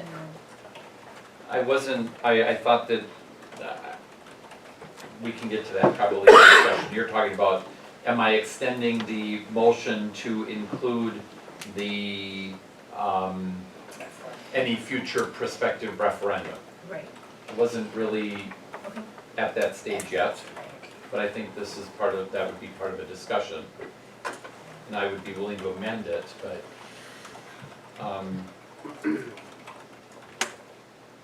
and you seconded. I Yes. did. So we do have a motion by Kevin and a second by Matt. Further discussion? I guess I'm gonna ask, with this, with starting, like you said, I know we're in discussion, we would do this, the same start in September as far as working on it and getting committees together and getting, so, If the board votes to accept Nexus as a strategic planning partner, then we would talk tonight or in the morning okay, about a protocol for getting started. So whatever organization okay, the board chooses to go with, we start first thing in the morning. okay. So my second here, just a couple of thoughts. One, but we're not talking about a referendum right now. Like, the first conversation of referendum came up in this proposal. So, and I don't want to sound dismissive of $7,500. I think it's a very fair price for the work that's being proposed to be done. If at some point in time in the future we go to referendum and we get a rebate of $7,500, that's wonderful. We'll find a way to use it for what's best for kids, but that has absolutely nothing to do with my decision. That's how I felt when I made the motion. To second this. Same here, that's why I had proposed that question. Secondly, I think Nexus has been a great partner for our school. It's represented in the work that's been done, it's been represented in Mr. Kaiser's reports to us on the work that they've done, the fact that we're $1 million under budget right now with that project. And honestly, I think I don't mean this to sound negative, the simplicity of here's how we're gonna handle it and they're being present I would much rather be able to call someone down from Minocqua than I would be to fly them in from Vegas. And the costs are very different. Both are affordable to this district, but to your point, Kevin, I think that spending 4 times the proposed amount here in to use a different product, Plus 14%. that just doesn't make sense to me, and I think doing business with people we're comfortable with and who are at least in our state is And important. improving themselves. You understand, we got to this point to having these 2 presentations because I was intrigued by why is the other proposal so different? And I think looking at their project list and hearing the presentation has convinced me that they don't have the bandwidth to deliver what we need at this point in the time that, I don't see it. I thought it was best stuff, when I've seen previous proposals come forward, it was never just one proposal. I think it's important for the board always, you know, as your superintendent, to bring options for you to consider so that you can look at things and make an educated decision, which I think you're coming to. There are 7 or 8 people in this very room already who could put together the strategic plan and bring together the people, but I'd rather pay for the expertise and the time. I mean, you could do this. A few people out here could do this. Julie could do this process because she's done it. I've done it, but I'm not gonna take the time, you don't have the time. You're gonna bring together the committee and the board, the active task forces to make this process stay on track. And that's how I feel about that, which is why I made the motion. Okay, so here's my thought process. I agree that I like Nexus and what they have to offer. But because our current mission and part of our strategic plan is being fiscally responsible, I don't want to look just past the 7,500. So my thought is to have the experts, meaning our superintendent and Steve and Michelle, work on what is going to be best for that contract for us going forward. So if you can negotiate something where we get to have that $7,500 waived, then great. But I think it's worth a try to do something to that effect versus just saying, we'll just go with the 7,500 and not worry about the possibility of referendum, who knows how many years down the road. But I think it's worth the conversation with them, to let them have the discretion. My conversations with Nexus have been very collegial, very professional, very on time, so I don't anticipate any speed bumps. And I can look forward to, I'm certain, that type of relationship with them, if that's the decision the board makes. So if Matt would be willing to amend his second, I would be willing to amend my motion to essentially say that the Mosinee School District should enter into a contract with Nexus Solutions for strategic planning and ongoing partnership options, Right. which would include that then. Absolutely. And let the experts decide, because they know how to navigate How to that. structure Because it. if we can save that I 7,500, agree. absolutely do it. I'm comfortable with that. Matt?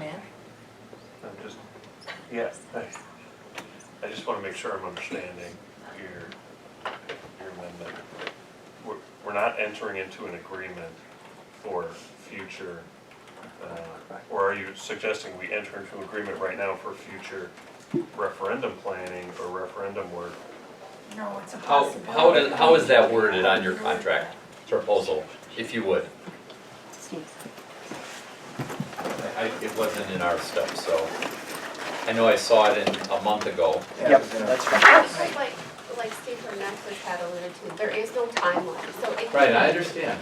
years down the road, so, but again, if we say that. Would they help us on our capital improvement project list that we talked about, is we look at moving funds from Fund 10 to, is it 46? Well, do we need professional help for that?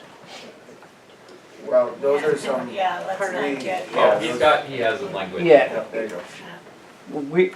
the way it was worded, provided no cost at next unless it's selected as your referendum planning partner for any upcoming referendum the district may pursue. The bottom line is, we want you to be happy.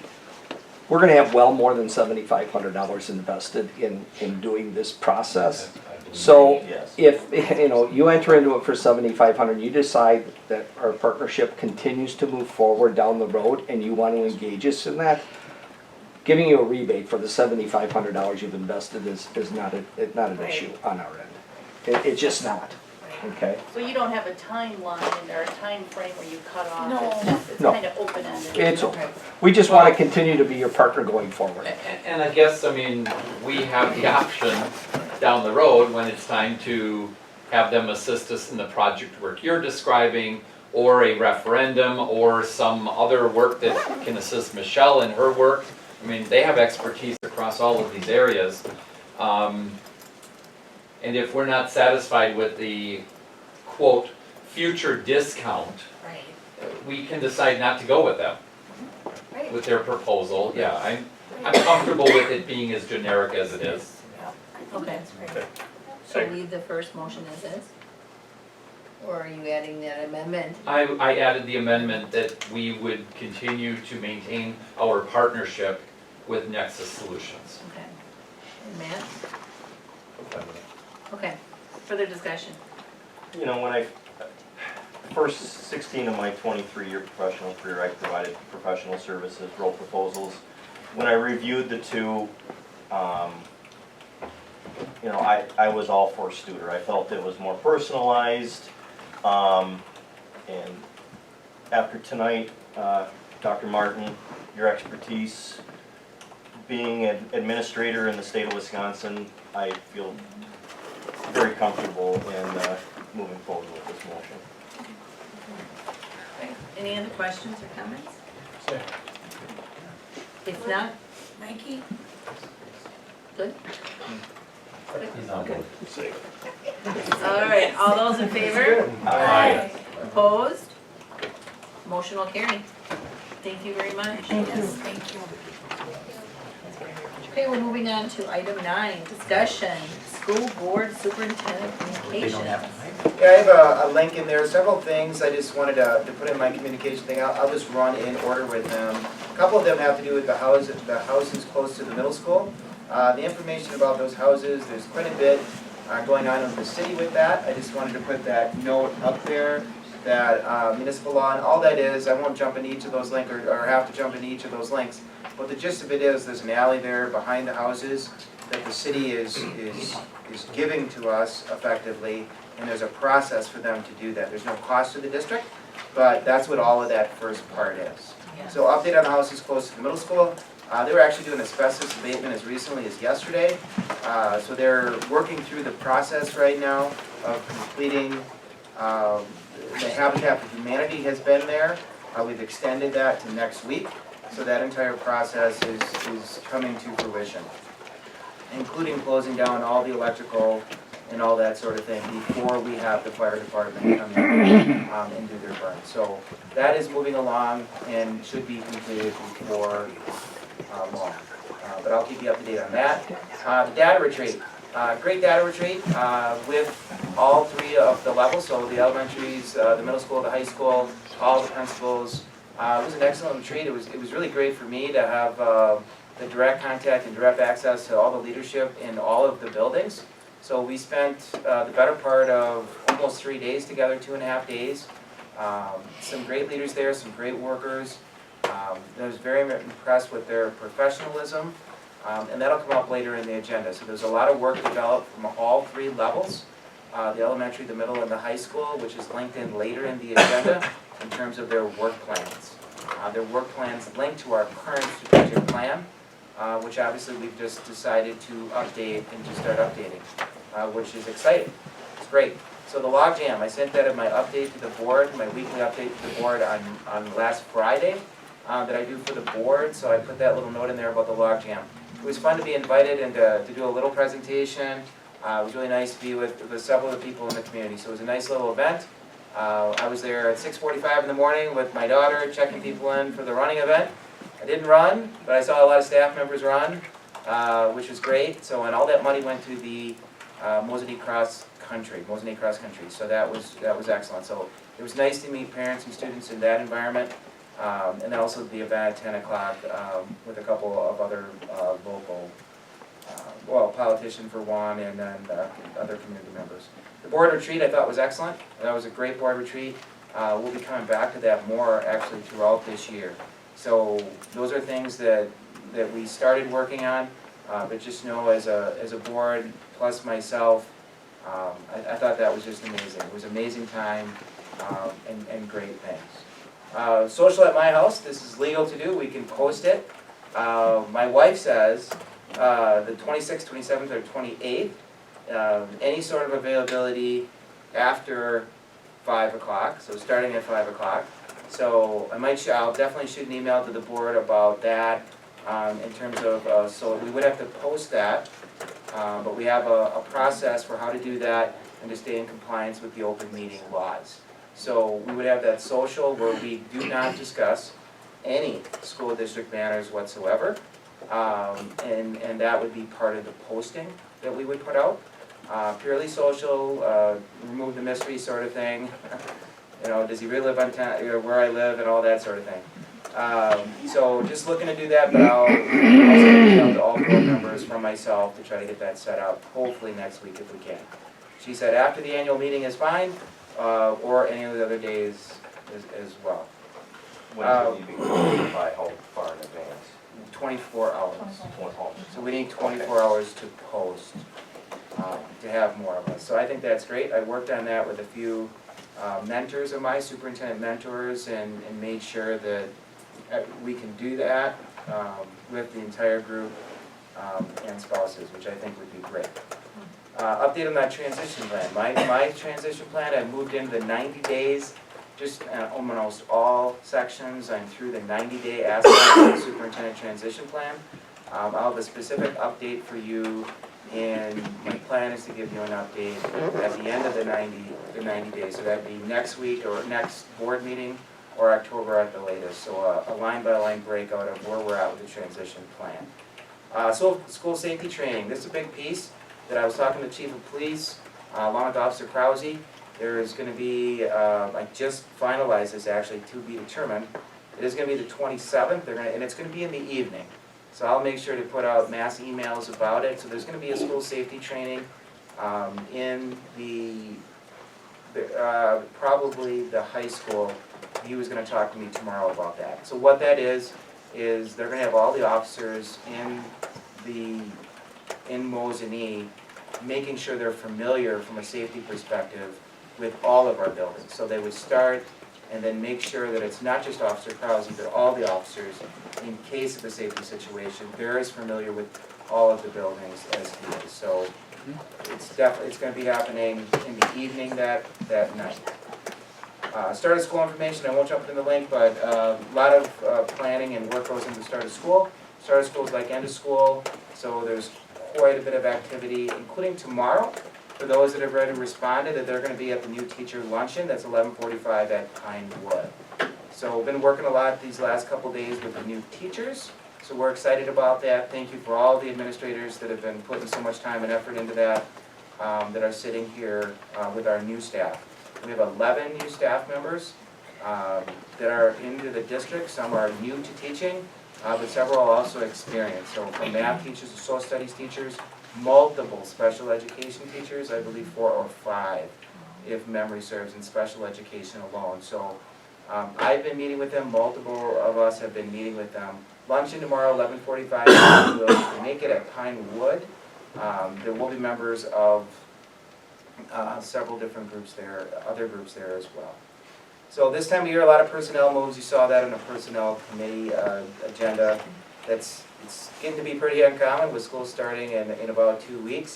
But we're adjusting and dealing with that as quickly as possible. So a lot of work on the administrative end with interviews that run into the evening. So a lot of extra effort by the administrative team, like into the evening, to try to get those hires done and in place for the start of school. So that is something that we're committed to having completed. So, But all right. you missed the best part, Did I? What was that? Bus. the bus ride. I did, because I put it in our update. I'll put that in there. All I heard was, are we still in district? Are we still in district? Are we still in district? 60 miles, right?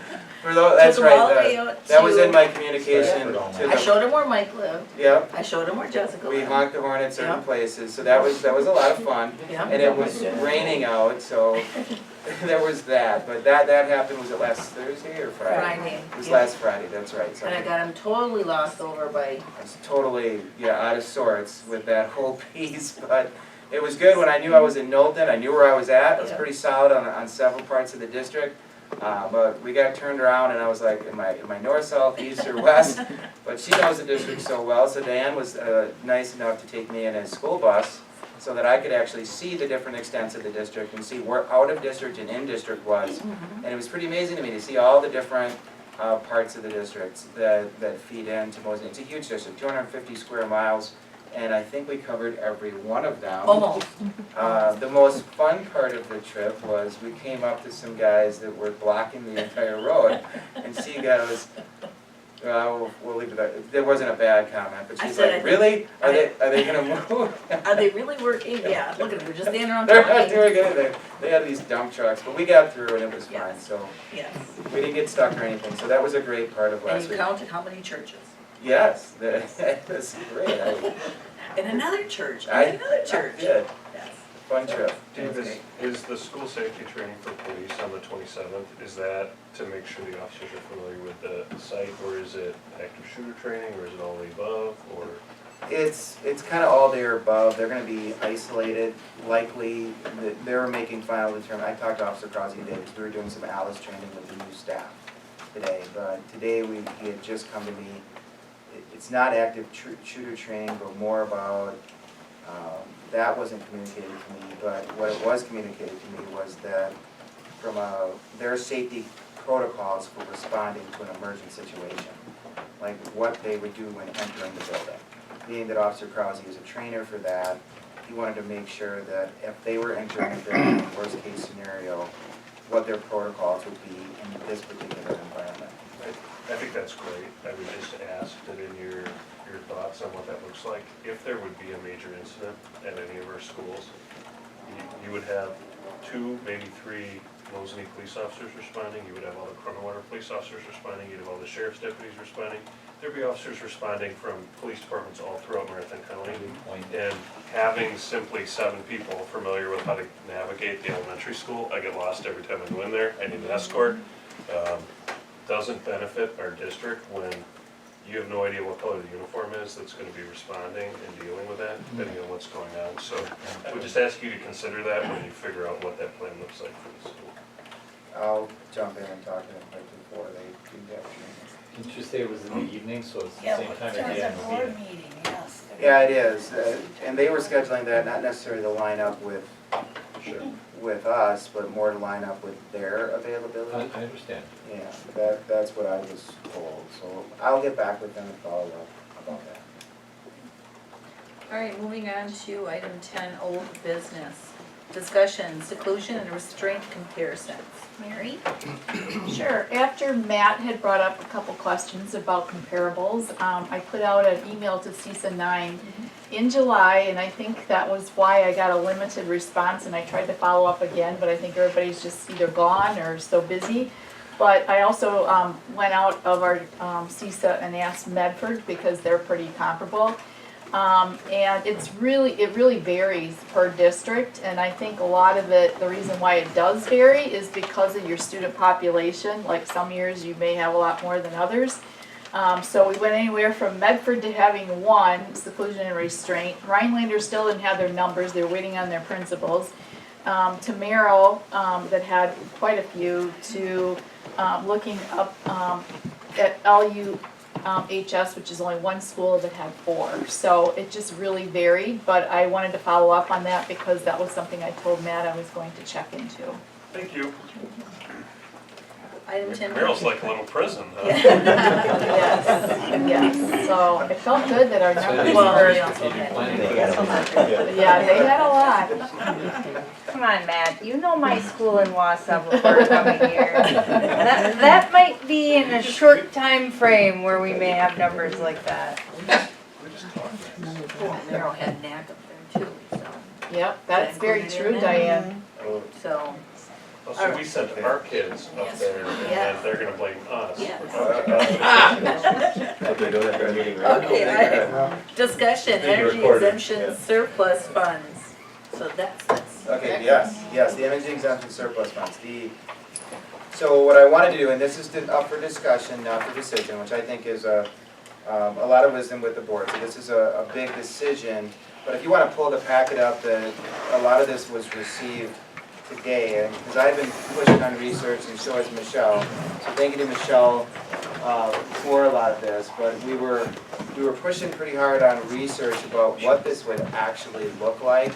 In other words, the decision about the energy exemption dollars, the proposal that we were looking at was looking at the refit of the high school bathrooms, making them ADA accessible. So there's 9 full units, 18 units, 9 sections that are being proposed to be completed at around $700,000. Ballpark would be contingency built in. So those are dollars for contingency built in. Last big dollars available that I saw was 1.1 million that we were going to be sitting on, approximately 1 million to 1.1 million in available energy exemption dollars, of which the bathrooms would fit under that criteria. It would fit under that criteria. The information in front of you, and this is just a discussion piece, but just to make sure that everybody, I had reached out with Michelle for an in-person meeting with the Baird representative. The board has asked multiple times and made reference multiple times about what about giving back the $1.1 million or some of the energy exemption dollars. This information right here, I know that some on the board have expertise with defeasance, but it's definitely not a process that happens all the time. So I think that Mr. Mullen did a really good job of encapsulating exactly what this would look like on this email piece right here, which came this morning. So that's why it wasn't in your official board packet. But in the front email that's color with Mr. Mullen at the top, he's going to explain exactly in a scenario if you were going to give back $500,000, what that would actually look like, right? So exactly like I had verbally discussed, he had talked about creating an annuity and what that annuity would do, and then the cost of doing that, $14,250, would be the cost to do that, and that the bonds wouldn't be callable until 2026. Right? So we have this debt, we received all this money, and we officially went and got bonds for it. Steve's really good at his job, and we have a great partner in Nexus Solutions. So we're sitting on this surplus of dollars.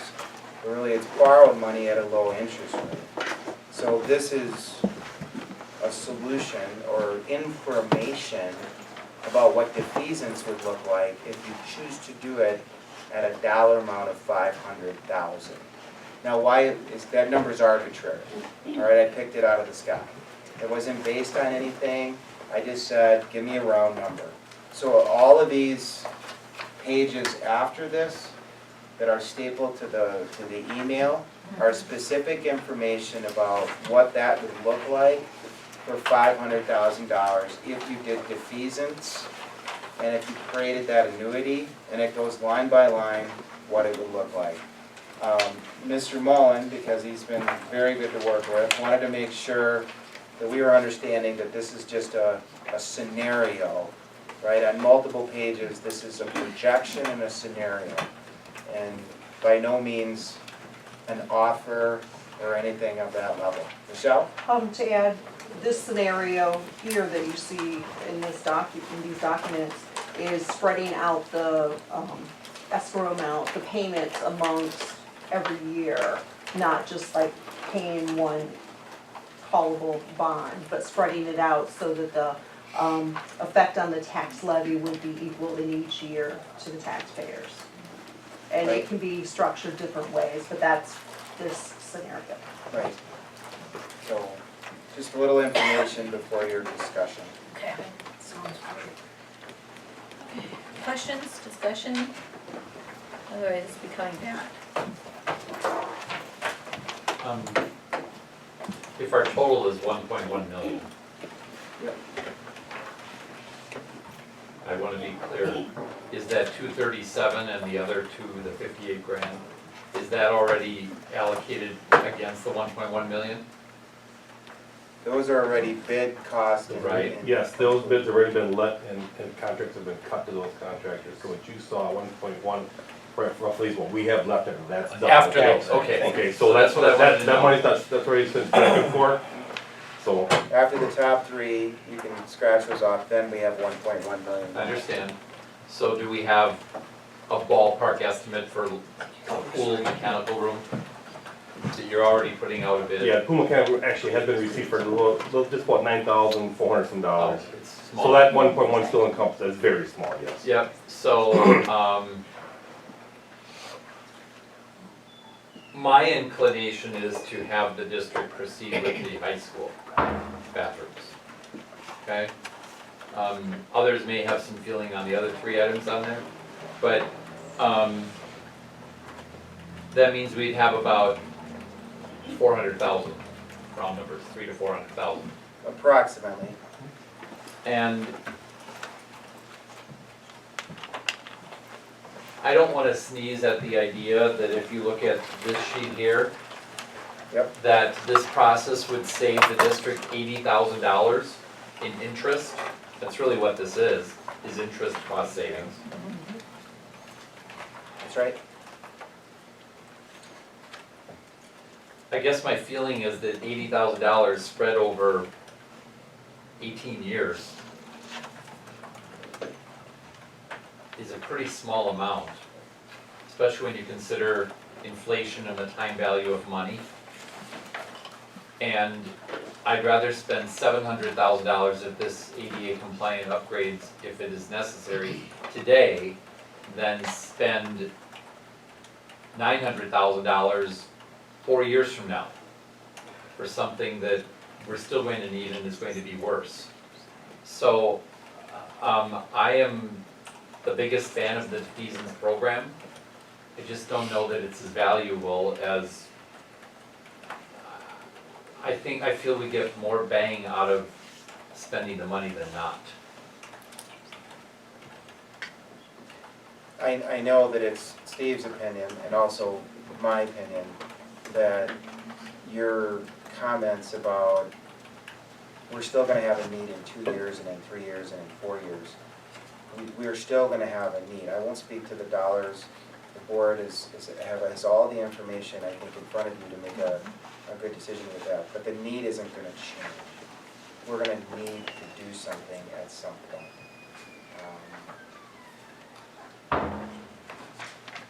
I think the only thing David and I had discussed is, too bad we weren't already into our strategic planning to see what, what's gonna be the need in the middle school years down the road, where is that gonna be? We've got some very old sections, High school definitely with the bathrooms because that's more heavily used. So that's why we thought, get everybody all the information, let you think about it for the month, and then come back in September and make a final decision. Okay, any other questions? What, yeah, so there's 5 things up for bid here, right? So, pool, or 5 things we're looking at that could, the 1.1 could be spent on. So pool mechanical room, electrical upgrades, we're guessing 10 grand. It's already done, I got the completed contract for that. Okay. So I figured 10 grand, that's what that Okay, cost 10 was gonna grand. be for that, yes. my recollection was we were given a price for football, baseball field LED lighting, although I think I shared my opinion about that earlier, but that was three Yeah, something. 275, you know, that was based on the day that was bid, but, Right. so I figured 300,000 probably for that. 700 for the bathrooms-ish. So can you just talk about the tunable lighting and the outdated exhaust fans, like? Yeah, we do have some, you know, we didn't tear every fan off the building when we did all the work, because we didn't know where our money was gonna shake out. There's a few areas that we could take a look at. We did not replace one large fan on our pool unit. We did a motor upgrade and things of that nature. There's some work that could be done in there. But, you know, that's not a huge dollar amount actually for the fans. The tunable lighting was something that's kind of been coming through more and more for some of the special needs area where they can actually really control the light spectrum for the kids. So that product hasn't been out there for a long time. It's kind of surfacing in the last few years. And that was brought up actually through Nexus with this conversation because it's something they had been looking into for certain areas. And I guess, you know, the functionality of that product yielded very good results. So I thought, you know, if we're looking for dollars and what we have left, I mean, we're trying to encompass all of our kids, right? And everybody has different needs in every area. It's something I thought had some viability to it. I'm just trying to do math in my head because, please correct me if I'm wrong, because I'm learning a lot about defeasance, but at some point, defeasance works if you're working with a larger sum of money, or if we had $50,000 left over, do you defease, is it worth it, it's not worth it to diffuse, I don't know what the word is, diffuse 50,000? So, Yeah. so Put it what- into a sinking fund, no. So, at what point what's the dollar figure that we should be looking at, that if, let's say we're gonna spend the 700 and there's 3 left, 3 and some change, so is it worth it at 3, or? You're gonna spend $14,250 on consulting, bond fees, escrow agent fee, and CPA verification fee. So you're gonna spend that whether you're defeasing 10 million, it's not gonna go up, well, the bond fee will go up, but it's incremental, okay? But the rest is gonna, it's just a math problem. So you're gonna spend $14,000 in bared costs, basically. It's not all theirs, but a portion of that. And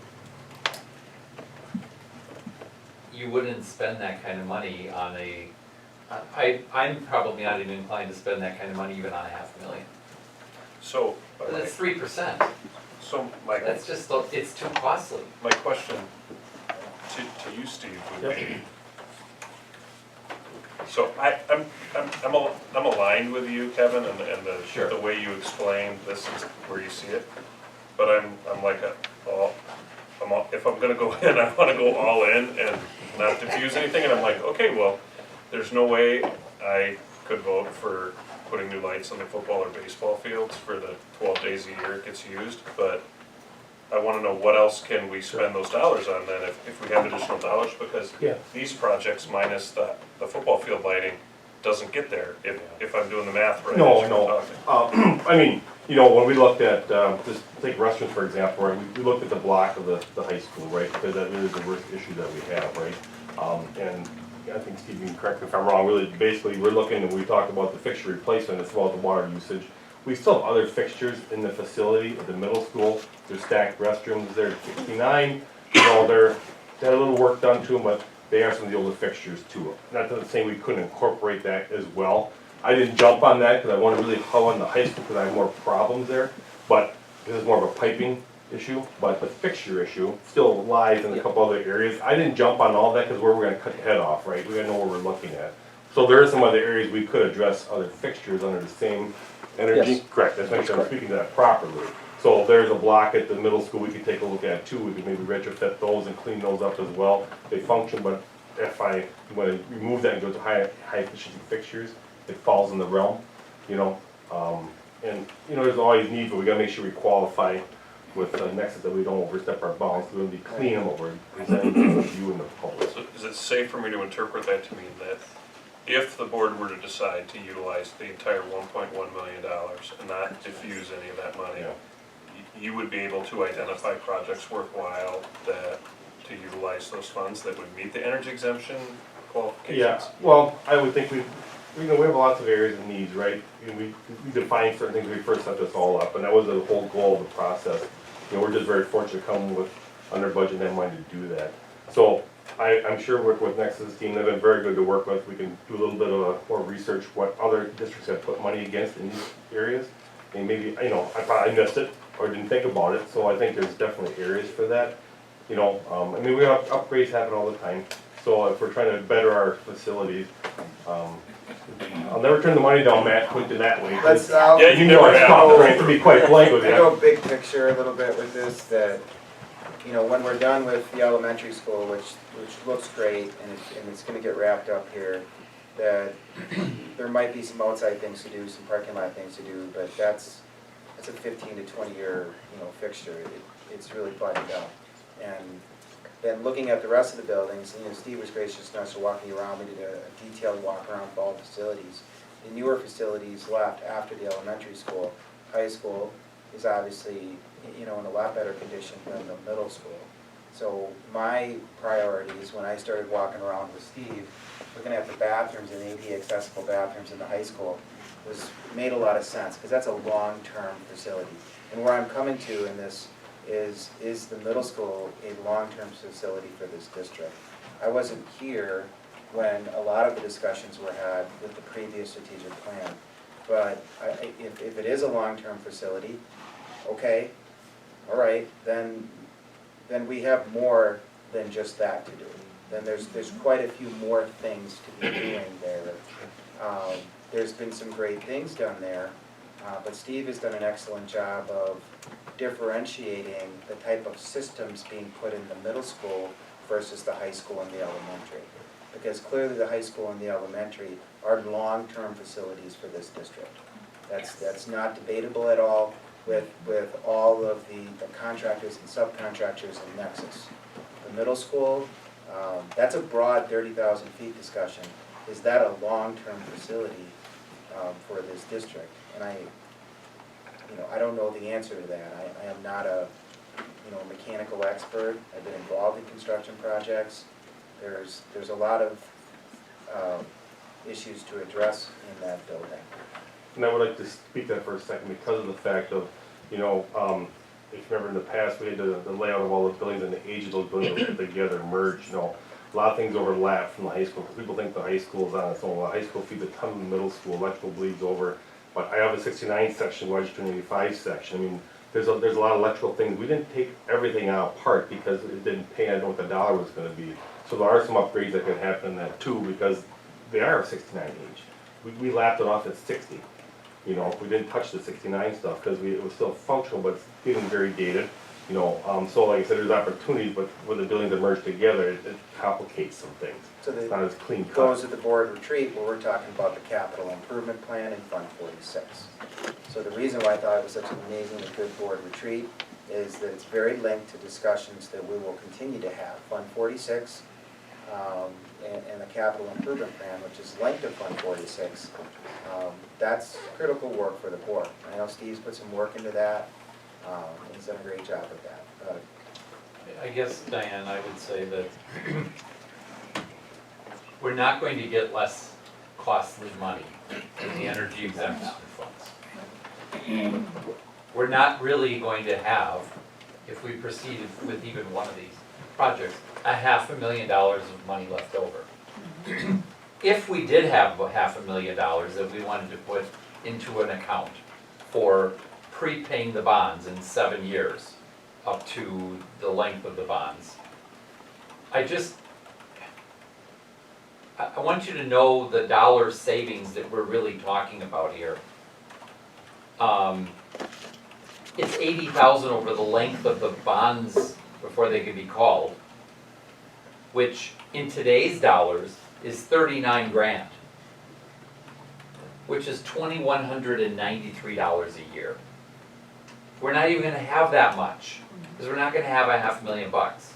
So I don't see this as a viable option for this money. It doesn't mean we can't look at that for other things. Frankly, we could still defease. We could still add a penny, for example, to the mill rate and take that extra money and put it into a fund to prepay the bonds. And I appreciate the report that Baird provided you because it gives all of us a glimpse of the value of I mean, there's a great value to saving $2,000 a year in today's dollars, which is 80,000 over the length, but I don't see it being viable for a lump sum out of this energy efficient bucket of funds. So that's, I mean, when it comes to budget meetings, we could maybe have a different discussion about that, but I don't see it for this money.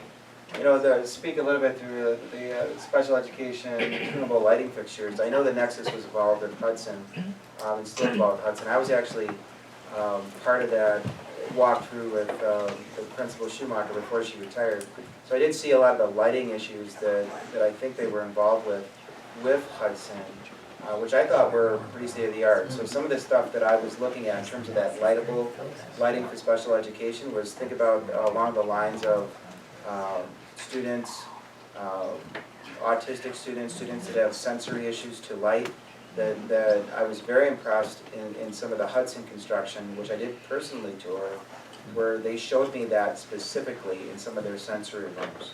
So I thought that was highly beneficial, and with the district going to the Pride Center and putting a substantial amount of money into staffing the Pride Center and reconstructing, you know, doing our own with respect to special education. That is, especially in today's, with today's needs. Any other discussion? All right, we'll be moving on. Item 11, new business, discussion and possible decision approval of the MCAA complex drainage. Now, I'll let Steve speak to this, but before he does, I just want to bring this out here. I was brought up to speed on this. This is really finishing something that was started by a previous board, previous administration. These are things that we need to do in order to take care of our neighbors. I just want to be clear about that. These are things that we need to do in order to take care of our neighbors. What do I mean? The drainage behind us over here with the complex that was created is providing a flooding zone to some of our neighbors at certain times of the year. And we're in partnership with the city. Steve has done a great job with that, but we're going to need to finish this all the way so that we have less of a chance of the type of flooding that is happening already over there. So that is what this is about. Right. Are we connected to the city sewage? No, No. no, they're on the other side of the road. The other side of the road. That's town of Mosinee, their city of Mosinee. Yep. Is there any way we can do that? Well, we talked about that one of the problem that the city has is actually the height of the catch basin top is higher than the flood area. Right. So you can't make the water run uphill, that's kind of the problem there. So basically trying to partner with the city and REI, we put a design together to move that water to the west. The city has proposed basically to cover the cost of all the ditch work, the rock work, the culverts that have to go across, and all the drain tile. Our piece of the puzzle would be some earthwork from behind the field, that's the baseball field that you see, to get that dug out. That was in kind of the process of the National Guard, but they ran out of time when they were here to dig all that out, we just ran out of time. So that has to happen, and we need to get the water to go to the west. And then once it goes to the west, it does follow the drainage system that we put in place, and that was already taken care of to the DNR and approved. So trying to get contractors here, we have a contractor that's gonna come on site and work with the MCA to prep the next field. They're gonna do some work this year, try to get maybe 2 fields done. I'd like to utilize those folks. I don't pay for mobilization. They're basically gonna get time and material to do the work. I don't have a bid in my hand. I wish I could play the bid in my hand. These are local contractors, done a lot of work for us in the past. I guess what I'm asking you is the ability for me to move forward with them, tell the city to purchase the product so they can get their work done. Because they only have the month of September to do it. In October, the city can't do it any longer. And I'd like to be able to just make this happen and get this cleaned up best we can before this season I'd like to ends. make a motion to approve Steve moving forward on this on a time and materials. And I believe he's already granted up to $10,000 on a project. This is not a $10,000 grading project, so my motion would be to approve this work. I'll second it. Okay, so we have a motion by Peter and second by Mark. Further discussion? If not, all those in favor? Aye. Opposed? Motion will carry. Thank you, Steve. Thank you. Item B, discussion and possible decision regarding the parent and community support organizations. I'll make the motion to accept the endorsement of the parent and community support organizations. 10 of them. Okay, we have a motion by Kelly and a second by Matt. Further discussion? Not all those in favor? Is that all of them? I don't Yeah, even so- know, there's sometimes We get there's some some stragglers. yeah, we do, we did. Those are all the same ones that you had last Yep. year. Okay, so we got them all. Okay. All of them. All those in favor? Aye. Opposed? Motion carries. Item C, discussion and possible decision, approval of school and district goals for the 19-20 school year. So I input the Mosinee School District strategic plan in there. Obviously, we're gonna start working on the strategic plan tomorrow morning. But the schools I linked in, or they had linked in all of their goals and checklists. They did an excellent job of putting together solid work plans for each of the buildings.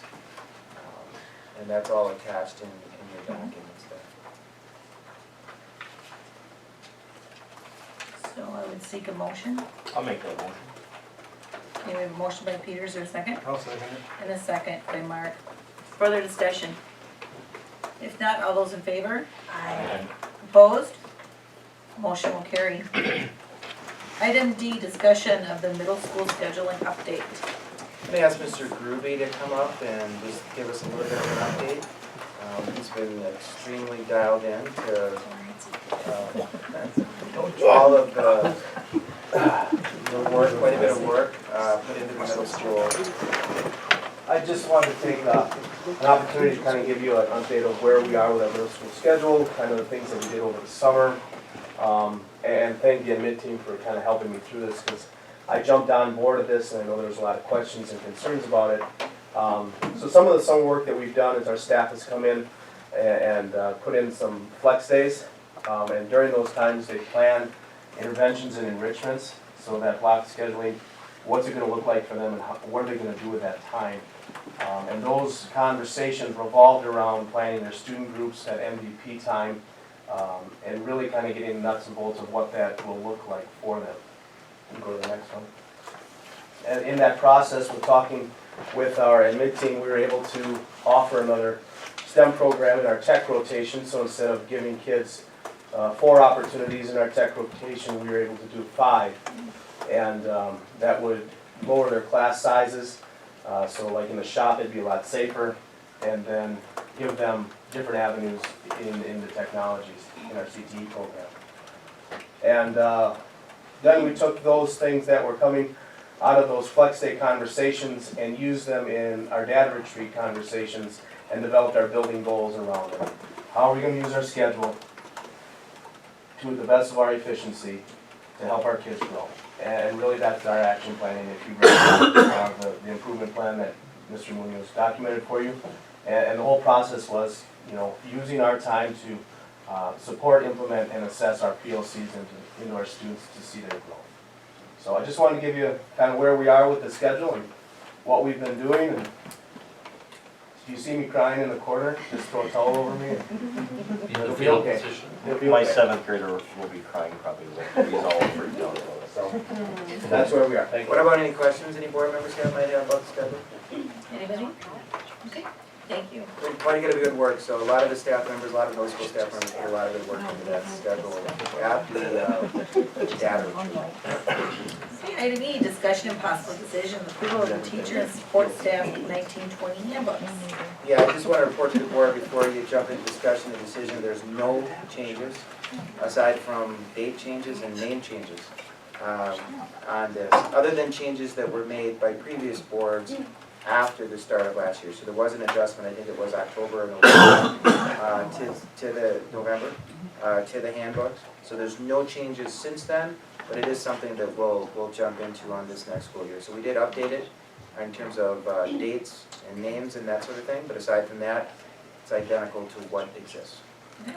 So I would need a motion. I'll make a motion. Okay, we have a motion by Mark, is there a second? And a second by Amy. Further discussion? When you look at the handbooks, I realize you can't do everything at once, but are there things that you want to address, or are you creating a list of like, hey, when we get to handbook time, these are some things I want to look at? Yeah, Appendix G first.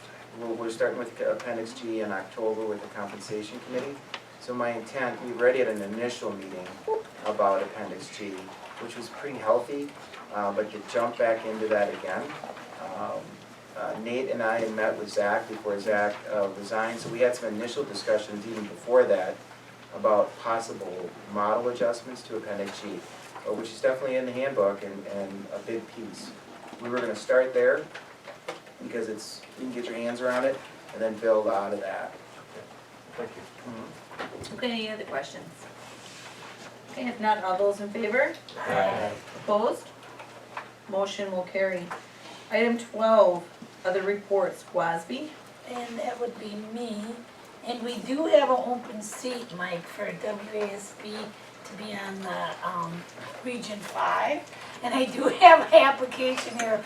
Anybody would like to submit anybody for that position? And that is taking place October 24th at the Holiday Inn and Suites in Wausau. So there is an opening for that. And if you want to nominate somebody, they have to be in good standing. They have to have their fees paid up. And that is all I have. Okay. CISA 9. CISA 9, we have the news in the packet. Good reading. It's only a 20-minute meeting. Oh, wow. Must be a record. Okay. It is. Item 13, future agenda items. I think the energy exemption, I think it's Yeah. pretty much a consensus that that's gonna be coming to vote in September. Okay. Yes. And then, do you think, I asked you about coming back with a report for the greenhouse and the school forest. Got it, How much more we can utilize that with the money that we're putting into it, got it. Yep, so we can show the community Yep. great things that we've done yep, absolutely. Will there be a time, I'm not sure if this is it, but last year we had all those snow days, have something, some kind of consensus on how many days they get, and who gets them, and, it seems like some people they don't get paid unless they come in, and other people don't have to come in. We had this discussion last year about the snow days, and they everybody should be treated equal. I know last year was not only how many, but, So, yeah, and everybody, we actually had a dozen, you had 8, so we were having probably similar discussions in my previous district about, like, do you take a sick day, do you take a non-paid day, do you take a vacation day, and those are handbook issues that we would have to address. That's what you're talking about, right, Mark? so people not even get paid for not showing up. I don't think our handbook addresses it, and that was the criticism at the point in time we were asked to make a decision on how to handle that, which is, in all fairness, our staff should know before the third snow day what the expectations of the district are and what that will look like, not waiting until, in this case, we were 3/4 of the way through the snow days going, holy cow, this is a lot of them, do you want to pay them for this day? That's not the time to address that. Well, and remember though too, we're cutting down to 175 days, we don't have really a whole lot of room, as we did the previous year as well. So. We'll jump into that, put it a priority next to Appendix G. Any other future agenda items? That same night, that one day was like 40 below, I was still in the school board meeting. Should that be, I mean, 'cause she had to drive for so far, my wife wouldn't have been here, but she showed up or whatever, but, if we don't have school, should we not have the meeting? That was another thing that was discussed, I wouldn't have to go a mile, but In my previous district, they held the meeting. But that's up to the board to decide. Yeah, just discussing, I guess, I don't know. Yeah, you can talk about it, we can vote on it. That's less of a handbook issue, that's more of a board. I don't even know it needs a vote. I mean, No. could be what, I don't know that we need to vote to cancel a meeting, do we? No, No. the board president. No, but what Mark is asking is that should we have something kind of in place? Policy If there's no- of some If there's no sort. school, then there's no school board meeting, then we would probably vote on it if we felt that way. Well, But there's no school. Yeah, but you know what I'm talking about. Yeah, but you could have a blizzard and by 5 PM, it's clear, it could be 45 degrees. I think in an emergency situation, the board president. Okay. You know, this is not a future agenda item, but I was gonna bring this up earlier when we were discussing the staff handbooks. And I'm not advocating that we need to do something, but I read the section about harassment and sexual harassment, and it takes us, the document takes us online at least to the board policy on sexual harassment. And